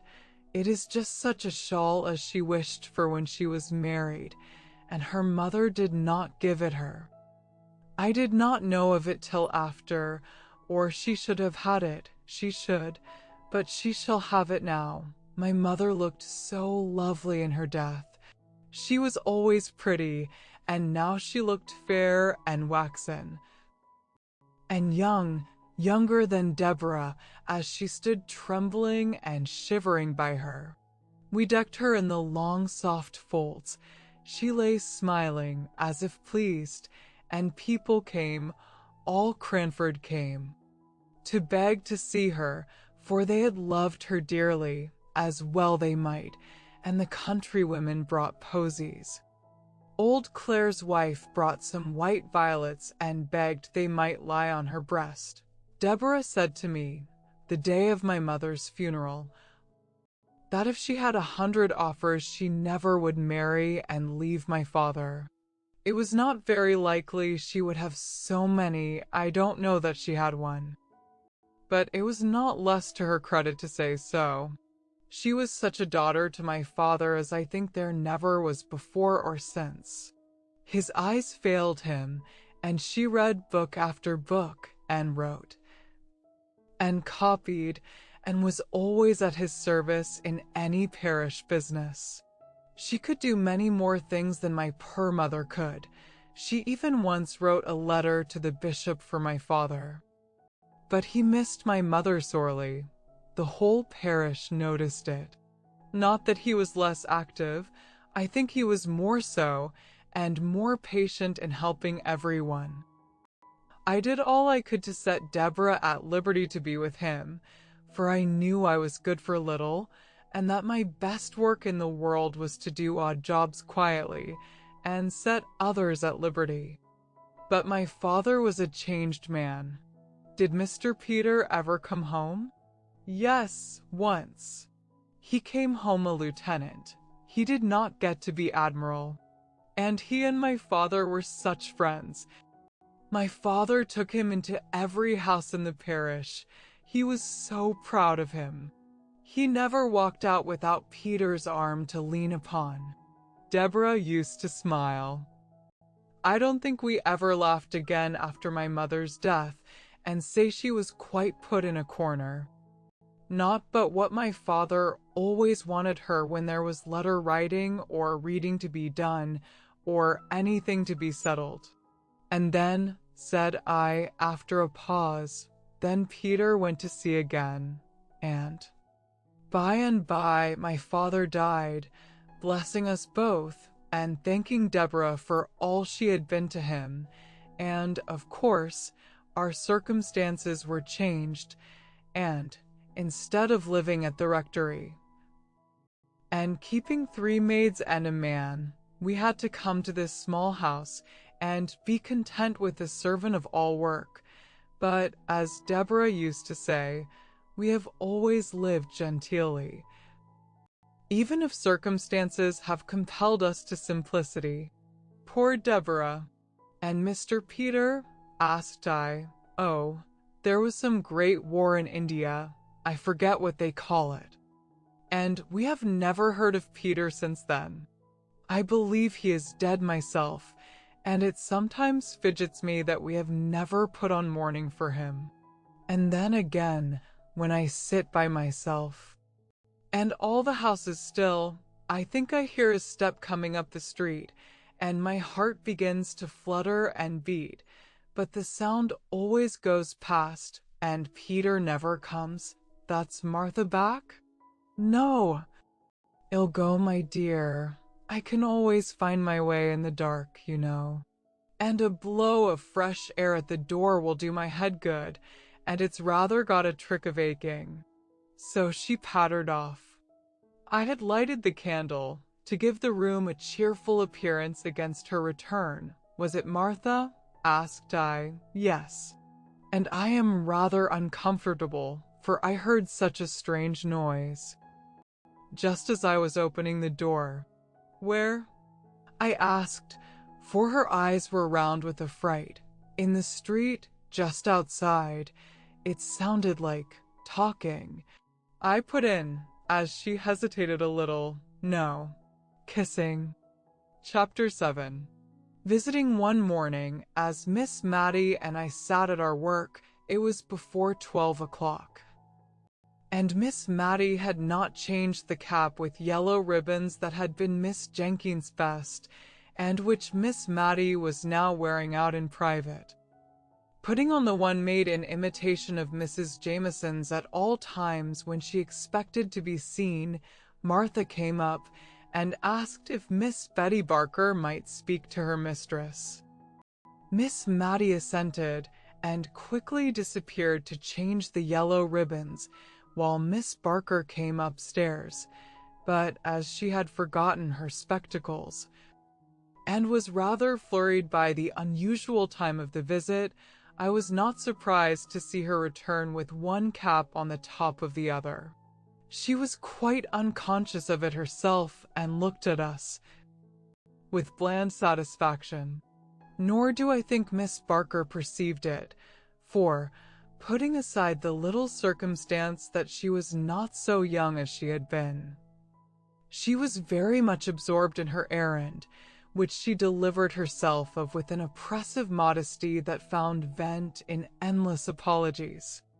Miss Betty Barker was the daughter of the old clerk at Cranford who had officiated in Mr. Jenkins's time. She and her sister had had pretty good situations as ladies' maids, and had saved money enough to set up a milliner's shop, which had been patronized by the ladies in the neighborhood. Lady Arley, for instance, would occasionally give Miss Barker's the pattern of an old cap of hers, which they immediately copied and circulated among the elite of Cranford. I say the elite, for Miss Barkers had caught the trick of the place and piqued themselves upon their aristocratic connection. They would not sell their caps and ribbons to anyone without a pedigree. Many a farmer's wife or daughter turned away huffed from Miss Barker's select millinery and went rather to the universal shop, where the profits of brown soap and moist sugar enabled the proprietor to go straight to Paris, he said, until he found his customers too patriotic and John Bullish to wear what the Mounseers wore, London, where, as he often told his customers, Queen Adelaide had appeared, only the very week before, in a cap exactly like the one he showed them, trimmed with yellow and blue ribbons, and had been complimented by King William on the becoming nature of her headdress. Miss Barkers, who confined themselves to truth and did not approve of miscellaneous customers, throve notwithstanding. They were self-denying, good people. Many a time have I seen the eldest of them, she that had been maid to Mrs. Jameson, carrying out some delicate mess to a poor person. They only aped their betters in having nothing to do with the class immediately below theirs. And when Miss Barker died, their profits and income were found to be such that Miss Betty was justified in shutting up shop and retiring from business. She also, as I think I have before said, set up her cow. A mark of respectability in Cranford almost as decided as setting up a gig is among some people. She dressed finer than any lady in Cranford, and we did not wonder at it, for it was understood that she was wearing out all the bonnets and caps and outrageous ribbons which had once formed her stock in trade.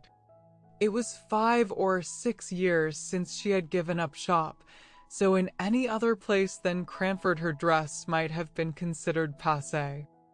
And now Miss Betty Barker had called to invite Miss Mattie to tea at her house on the following Tuesday. She gave me also an impromptu invitation, as I happened to be a visitor, though I could see she had a little fear lest, since my father had gone to live in Drumble, he might have engaged in that horrid cotton trade, and so dragged his family down out of aristocratic society. She prefaced this invitation with so many apologies that she quite excited my curiosity. Her presumption was to be excused. What had she been doing? She seemed so overpowered by it I could only think that she had been writing to Queen Adelaide to ask for a receipt for washing lace. But the act which she so characterized was only an invitation she had carried to her sister's former mistress, Mrs. Jameson, her former occupation considered. Could Miss Mattie excuse the liberty? Ah, thought I, She has found out that double cap and is going to rectify Miss Matta's headdress. No! It was simply to extend her invitation to Miss Matty and to me. Miss Matty bowed acceptance, and I wondered that, in the graceful action, she did not feel the unusual weight and extraordinary height of her headdress. But I do not think she did, for she recovered her balance and went on talking to Miss Betty in a kind, condescending manner, very different from the fidgety way she would have had if she had suspected how singular her appearance was. "Mrs. Jameson is coming, I think you said?" asked Miss Matty. "Yes." Mrs. Jameson most kindly and condescendingly said she would be happy to come. One little stipulation she made, that she should bring Carlo. I told her that if I had a weakness, it was for dogs. And Miss Pole questioned Miss Matty, who was thinking of her pool at preference, in which Carlo would not be available as a partner. "I am going to ask Miss Pole." Of course, I could not think of asking her until I had asked you, Madam, the rector's daughter, madam. Believe me, I do not forget the situation my father held under yours. And Mrs. Forrester, of course? And Mrs. Forrester. I thought, in fact, of going to her before I went to Miss Pole. Although her circumstances are changed, madam, she was born at Tyrrell, and we can never forget her alliance to the Biggies of Bigelow Hall. Miss Matty cared much more for the little circumstance of her being a very good card player. Mrs. Fitzadam, I suppose, no, madam. I must draw a line somewhere. Mrs. Jameson would not, I think, like to meet Mrs. Fitzadam.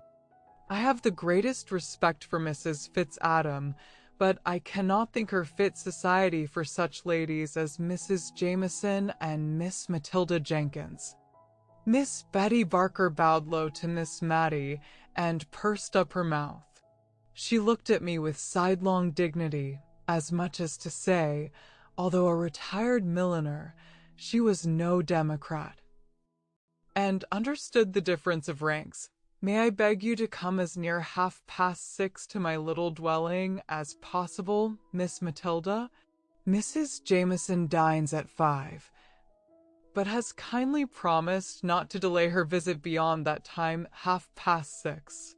And with a swimming curtsy, Miss Betty Barker took her leave.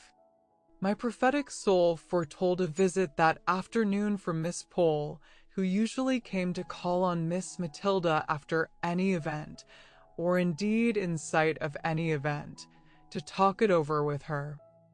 Miss Betty told me it was to be a choice and select few, said Miss Pole, as she and Miss Matty compared notes. Yes, so she said. Not even Mrs. Fitzadam.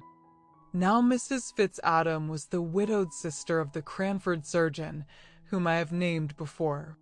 Their parents were respectable farmers, content with their station. The name of these good people was Hoggins. Mr. Hoggins was the Cranford doctor now. We disliked the name and considered it coarse, but as Miss Jenkins said, if he changed it to Piggins it would not be much better. We had hoped to discover a relationship between him and that Marchioness of Exeter whose name was Molly Hoggins, but the man, careless of his own interests, utterly ignored and denied any such relationship, although, as dear Miss Jenkins had said, he had a sister called Mary. And the same Christian names were very apt to run in families. Soon after Miss Mary Hoggins married Mr. Fitzadam, she disappeared from the neighborhood for many years. She did not move in a sphere in Cranford society sufficiently high to make any of us care to know what Mr. Fitzadam was. He died and was gathered to his fathers without our ever having thought about him at all. And then Mrs. Fitzadam reappeared in Cranford, as bold as a lion, Miss Pole said, a well-to-do widow. Dressed in rustling black silk, so soon after her husband's death that poor Miss Jenkins was justified in the remark she made, that Bombazine would have shown a deeper sense of her loss. I remember the convocation of ladies who assembled to decide whether or not Mrs. Fitzadam should be called upon by the old blue-blooded inhabitants of Cranford. She had taken a large rambling house, which had been usually considered to confer a patent of gentility upon its tenant, because, once upon a time, 70 or 80 years before, the spinster daughter of an earl had resided in it.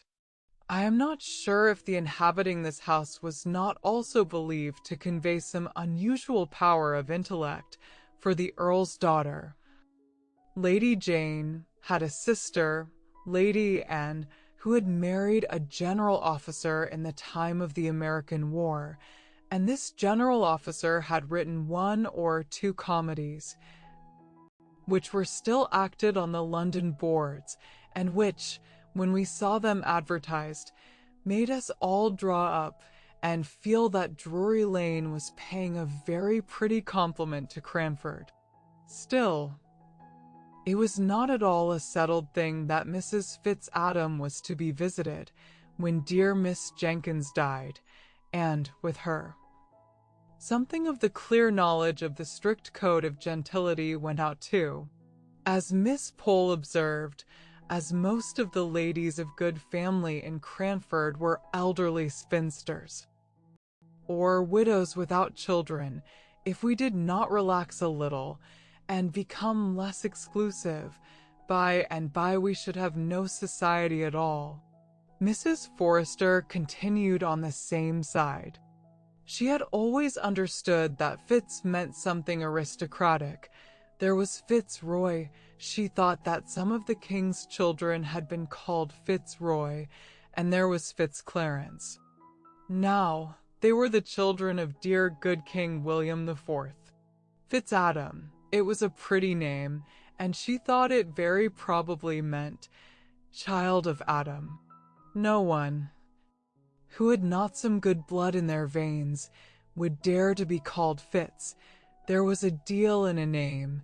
She had had a cousin who spelt his name with 2 little FFS Felks, and he always looked down upon capital letters and said they belonged to lately invented families. She had been afraid he would die a bachelor, he was so very choice.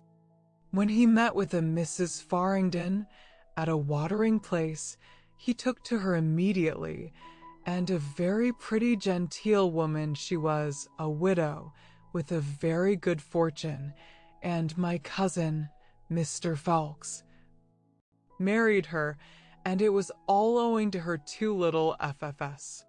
Mrs. Fitzadam did not stand a chance of meeting with a Mr. Fitz anything in Cranford, so that could not have been her motive for settling there.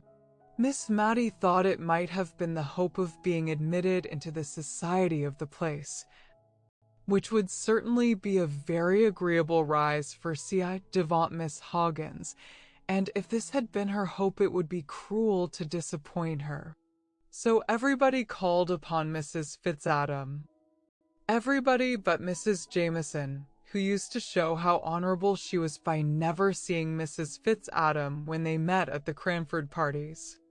There would be only 8 or 10 ladies in the room, and Mrs. Fitzadam was the largest of all, and she invariably used to stand up when Mrs. Jameson came in, and curtsy very low to her whenever she turned in her direction, so low, in fact, that I think Mrs. Jameson must have looked at the wall above her, for she never moved a muscle of her face, no more than if she had not seen her.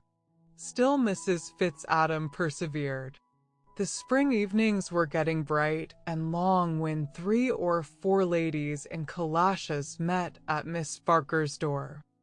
Do you know what a calash is? It is a covering worn over caps, not unlike the heads fastened on old-fashioned gigs, but sometimes it is not quite so large.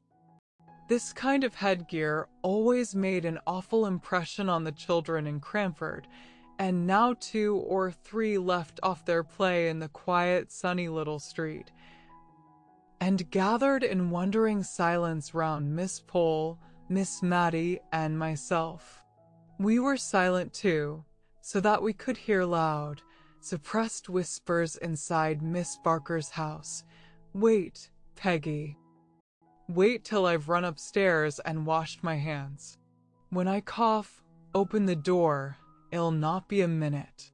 And true enough, it was not a minute before we heard a noise between a sneeze and a crow, on which the door flew open. Behind it stood a round-eyed maiden, all aghast at the honorable company of Kalashas, who marched in without a word. She recovered presence of mind enough to usher us into a small room, which had been the shop, but was now converted into a temporary dressing room.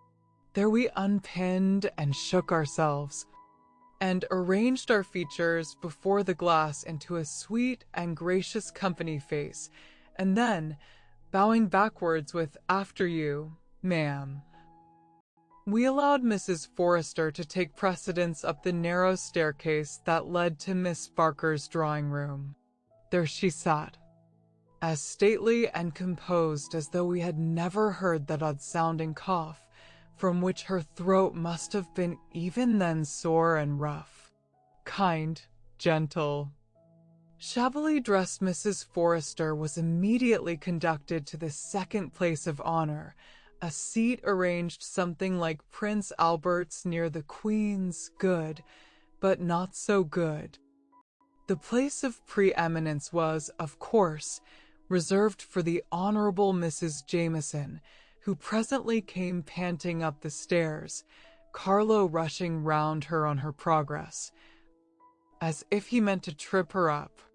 And now Miss Betty Barker was a proud and happy woman. She stirred the fire and shut the door and sat as near to it as she could, quite on the edge of her chair. When Peggy came in, tottering under the weight of the tea tray, I noticed that Miss Barker was sadly afraid lest Peggy should not keep her distance sufficiently. She and her mistress were on very familiar terms in their everyday intercourse, and Peggy wanted now to make several little confidences to her, which Miss Barker was on thorns to hear, but which she thought it her duty, as a lady, to repress. So she turned away from all Peggy's asides and signs, but she made 1 or 2 very malapropos answers to what was said, and at last, seized with a bright idea, she exclaimed, "Poor, sweet Carlo! I'm forgetting him. Come downstairs with me, poor itty doggy, and it shall have its tea, it shall." In a few minutes she returned, bland and benignant as before, but I thought she had forgotten to give the poor itty doggy anything to eat, judging by the avidity with which he swallowed down chance pieces of cake. The tea tray was abundantly loaded. I was pleased to see it. I was so hungry, but I was afraid the ladies present might think it vulgarly heaped up. I know they would have done at their own houses, but somehow the heaps disappeared here. I saw Mrs. Jameson eating seed cake, slowly and considerately, as she did everything. And I was rather surprised, for I knew she had told us, on the occasion of her last party, that she never had it in her house. It reminded her so much of scented soap. She always gave us Savoy biscuits. However, Mrs. Jameson was kindly indulgent to Miss Barker's want of knowledge of the customs of high life, and, to spare her feelings, ate 3 large pieces of seed cake with a placid, ruminating expression of countenance, not unlike a cow's. After tea there was some little demur and difficulty. We were 6 in number. for could play at preference, and for the other two there was cribbage. But all, except myself, I was rather afraid of the Cranford ladies at cards, for it was the most earnest and serious business they ever engaged in, were anxious to be of the pool. Even Miss Barker, while declaring she did not know Spadille from Manil, was evidently hankering to take a hand. The dilemma was soon put an end to by a singular kind of noise. If a baron's daughter-in-law could ever be supposed to snore, I should have said Mrs. Jameson did so then, for, overcome by the heat of the room, and inclined to doze by nature, the temptation of that very comfortable armchair had been too much for her, and Mrs. Jameson was nodding. Once or twice she opened her eyes with an effort, and calmly but unconsciously smiled upon us, but by and by, even her benevolence was not equal to this exertion, and she was sound asleep. The temptation of the comfortable armchair had been too much for her. It is very gratifying to me, whispered Miss Barker at the card table to her three opponents, whom, notwithstanding her ignorance of the game, she was basting most unmercifully, very gratifying indeed, to see how completely Mrs. Jameson feels at home in my poor little dwelling. She could not have paid me a greater compliment. Miss Barker provided me with some literature in the shape of 3 or 4 handsomely bound fashion books 10 or 12 years old, observing, as she put a little table and a candle for my especial benefit, that she knew young people liked to look at pictures.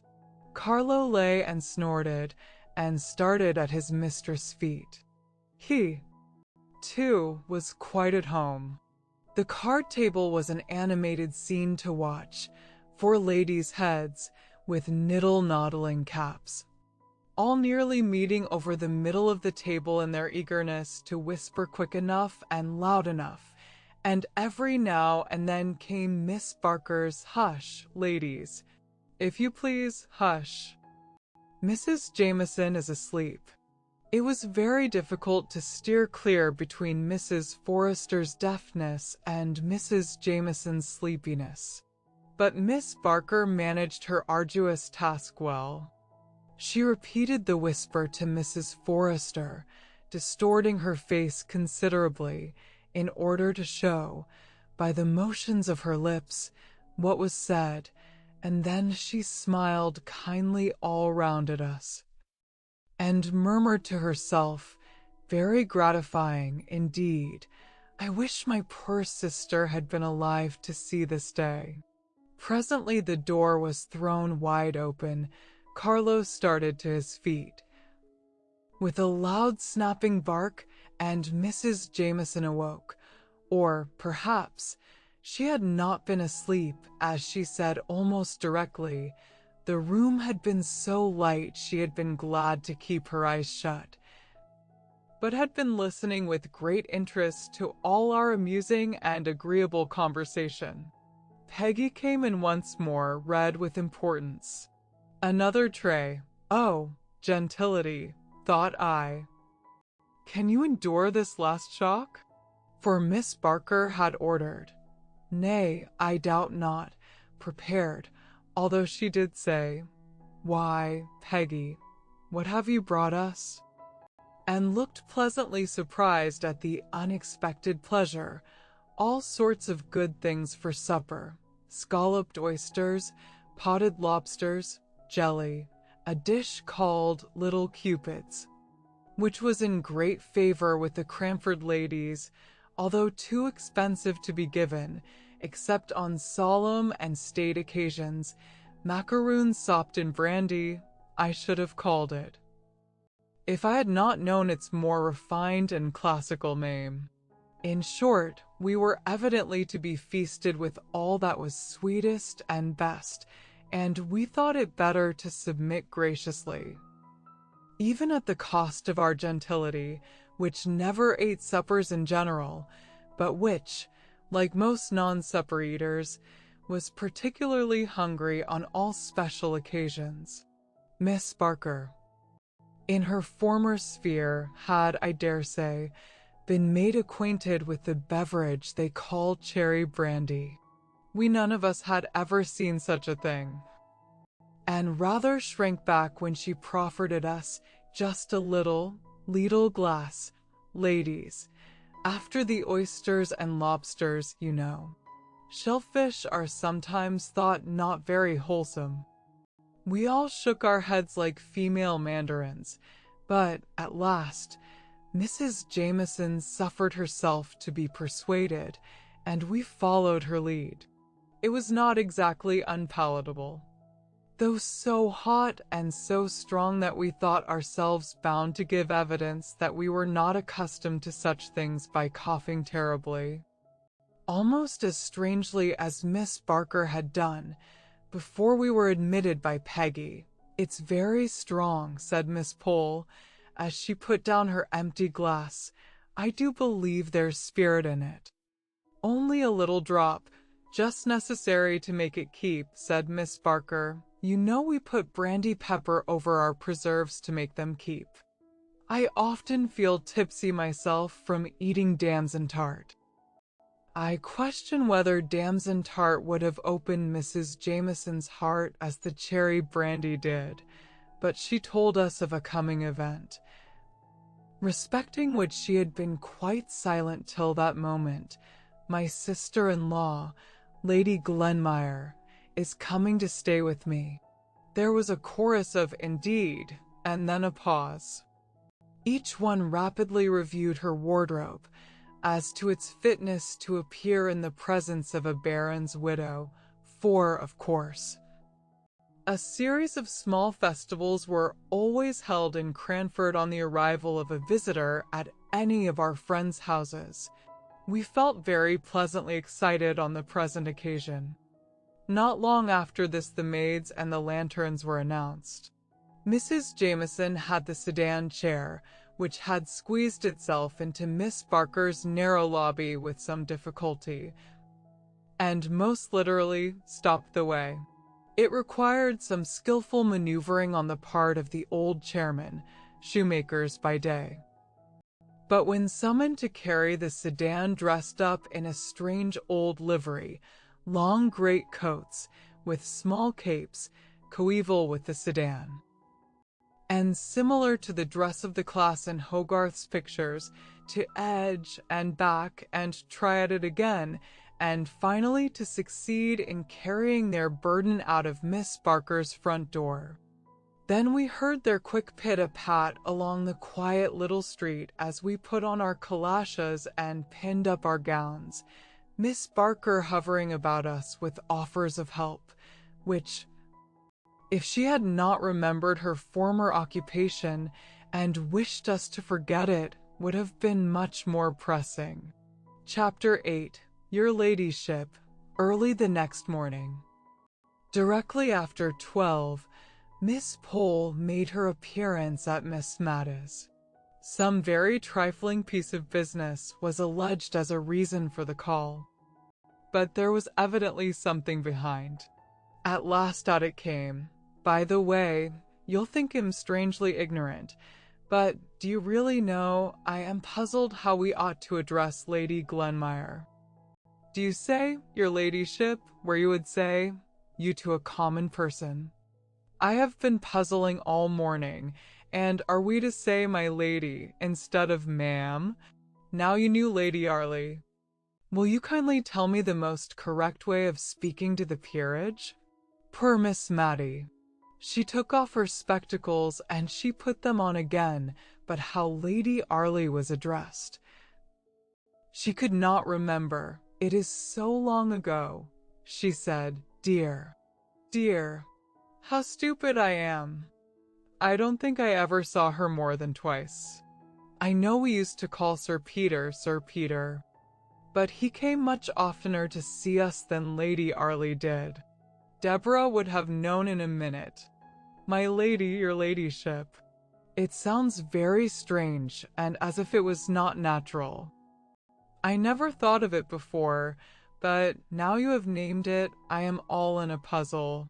It was very certain Miss Pole would obtain no wise decision from Miss Matty, who got more bewildered every moment and more perplexed as to etiquettes of address. Well, I really think, said Miss Pole, I had better just go and tell Mrs. Forrester about our little difficulty. One sometimes grows nervous.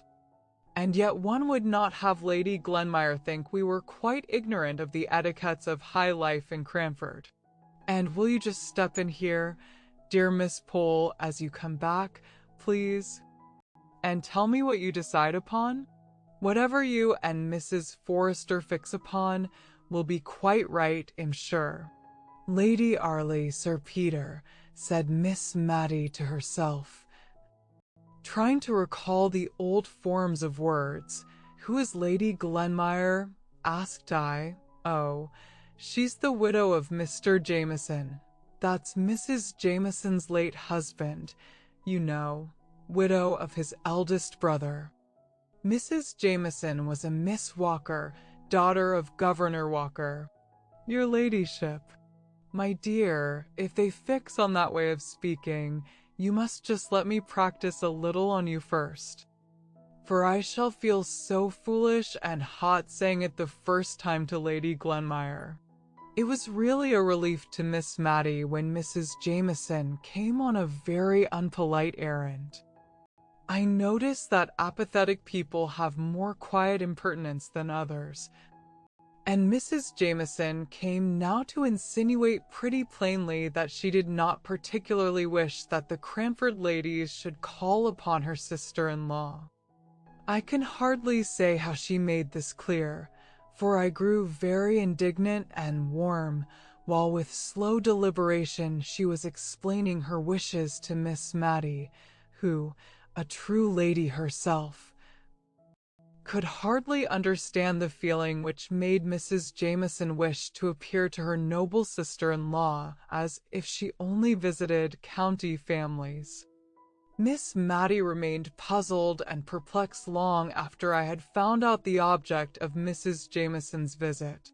When she did understand the drift of the Honourable Lattice call, it was pretty to see with what quiet dignity she received the intimation thus uncourteously given. She was not in the least hurt. She was of too gentle a spirit for that. Nor was she exactly conscious of disapproving of Mrs. Jameson's conduct, but there was something of this feeling in her mind, I am sure, which made her pass from the subject to others in a less flurried and more composed manner than usual.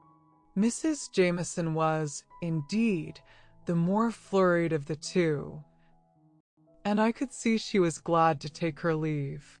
A little while afterwards Miss Pole returned, red and indignant. Well, to be sure, you've had Mrs. Jameson here, I find from Martha. And we're not to call on Lady Glenmire. Yes, I met Mrs. Jameson halfway between here and Mrs. Forrester's, and she told me. She took me so by surprise, I had nothing to say. I wish I had thought of something very sharp and sarcastic. I dare say I shall tonight. And Lady Glenmire is but the widow of a Scotch baron after all. I went on to look at Mrs. Forrester's peerage, to see who this lady was, that is to be kept under a glass case, widow of a Scotch peer, never sat in the House of Lords, and as poor as Job, I dare say. And she fifth daughter of some Mr. Campbell or other. You are the daughter of a rector, at any rate, and related to the Arleys, and Sir Peter might have been Viscount Arley, everyone says. Miss Matty tried to soothe Miss Pole, but in vain.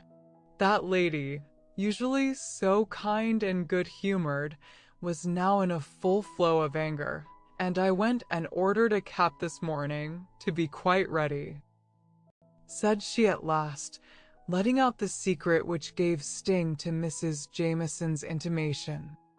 Mrs. Jameson shall see if it is so easy to get me to make fourth at a pool when she has none of her fine Scotch relations with her. In coming out of church.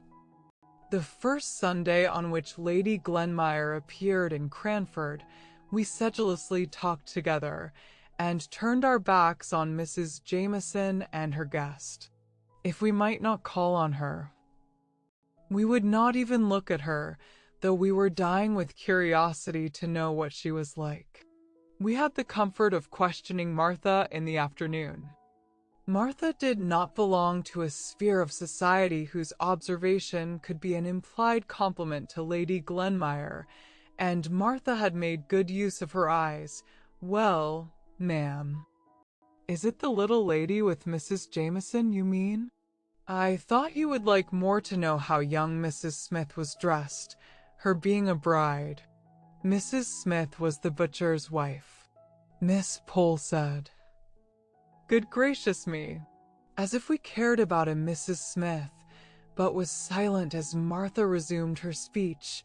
The little lady in Mrs. Jameson's pew had on, ma'am, rather an old black silk, and a shepherd's plaid cloak, ma'am, and very bright black eyes she had, ma'am, and a pleasant, sharp face, not over young, ma'am, but yet, I should guess, younger than Mrs. Jameson herself.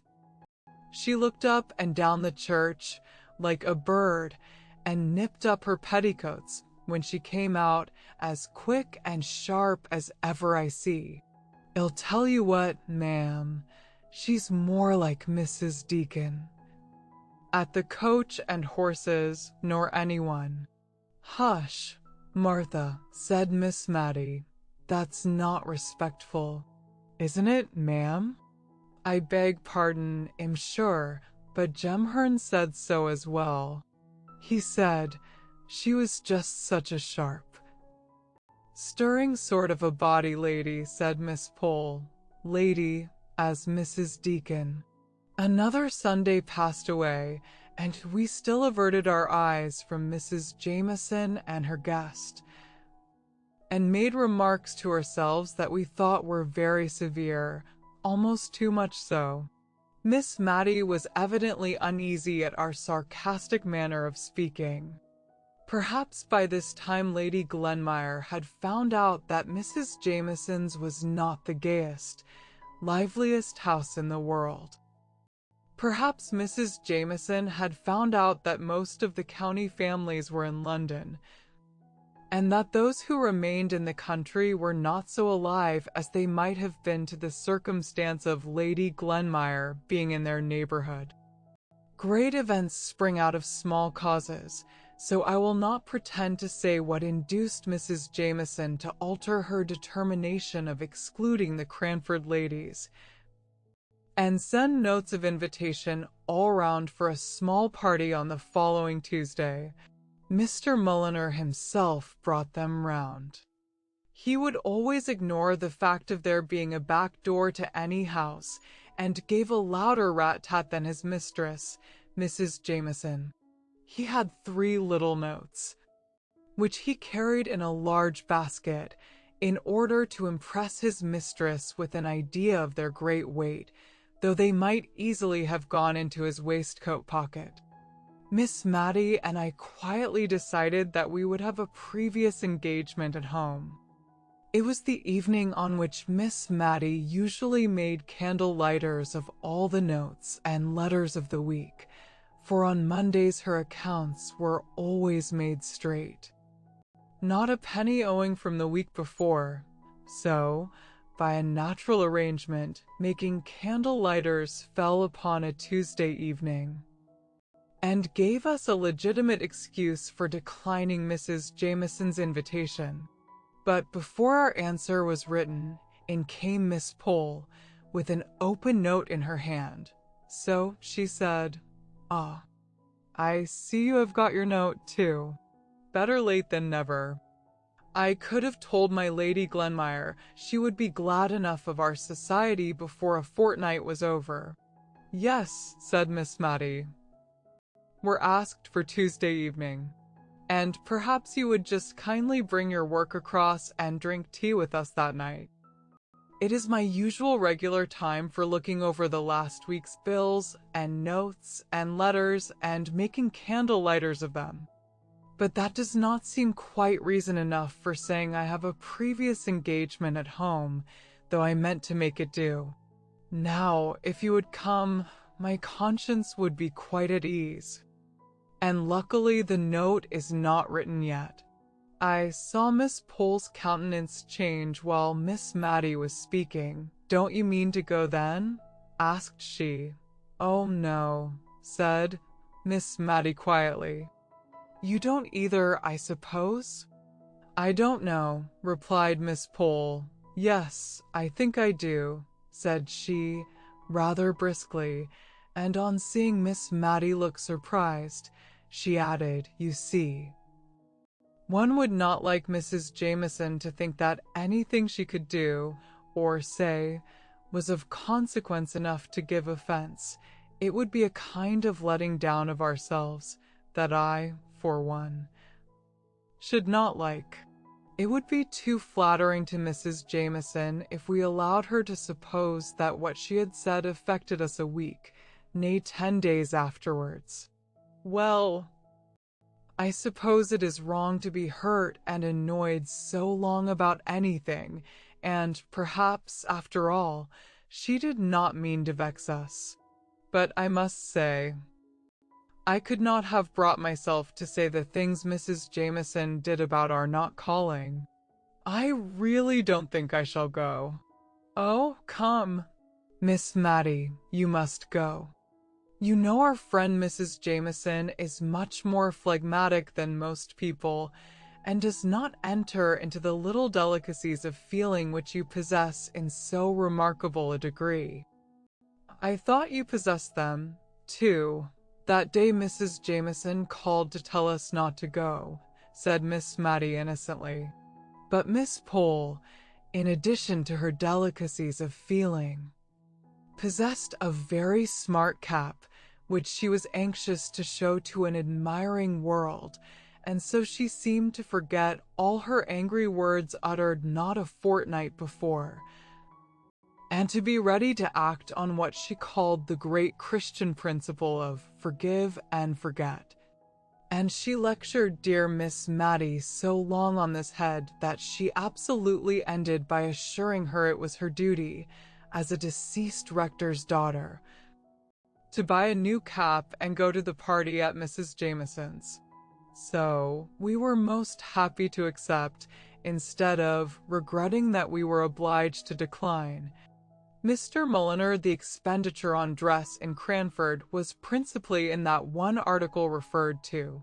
If the heads were buried in smart new caps, the ladies were like ostriches, and cared not what became of their bodies.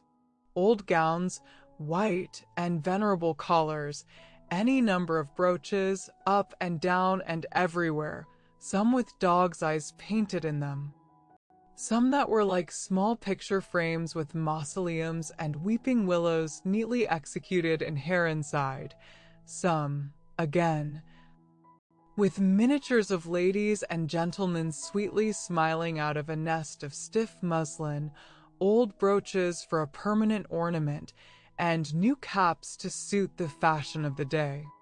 The ladies of Cranford always dressed with chaste elegance and propriety, as Miss Barker once prettily expressed it, and with 3 new caps, and a greater array of brooches than had ever been seen together at one time since Cranford was a town, did Mrs. Forrester and Miss Maddie, and Miss Pole appear on that memorable Tuesday evening. I counted 7 brooches myself on Miss Pole's dress. 2 were fixed negligently in her cap. One was a butterfly made of Scotch pebbles, which a vivid imagination might believe to be the real insect. One fastened her net neckerchief, one her collar. One ornamented the front of her gown, midway between her throat and waist, and another adorned the point of her stomacher. Where the 7th was I have forgotten. but it was somewhere about her, I am sure. But I am getting on too fast in describing the dresses of the company. I should first relate the gathering on the way to Mrs. Jameson's. That lady lived in a large house just outside the town. A road which had known what it was to be a street ran right before the house, which opened out upon it without any intervening garden or court. Whatever the sun was about, he never shone on the front of that house. To be sure, the living rooms were at the back, looking onto a pleasant garden. The front windows only belonged to kitchens and housekeepers' rooms and pantries, and in one of them Mr. Mulliner was reported to sit. Indeed, looking askance, we often saw the back of a head covered with hair powder, which also extended itself over his coat collar down to his very waist. And this imposing back was always engaged in reading the St. James Chronicle, opened wide, which, in some degree, accounted for the length of time the said newspaper was in reaching us. Equal subscribers with Mrs. Jameson, though, in right of her honorableness, she always had the reading of it first. This very Tuesday, the delay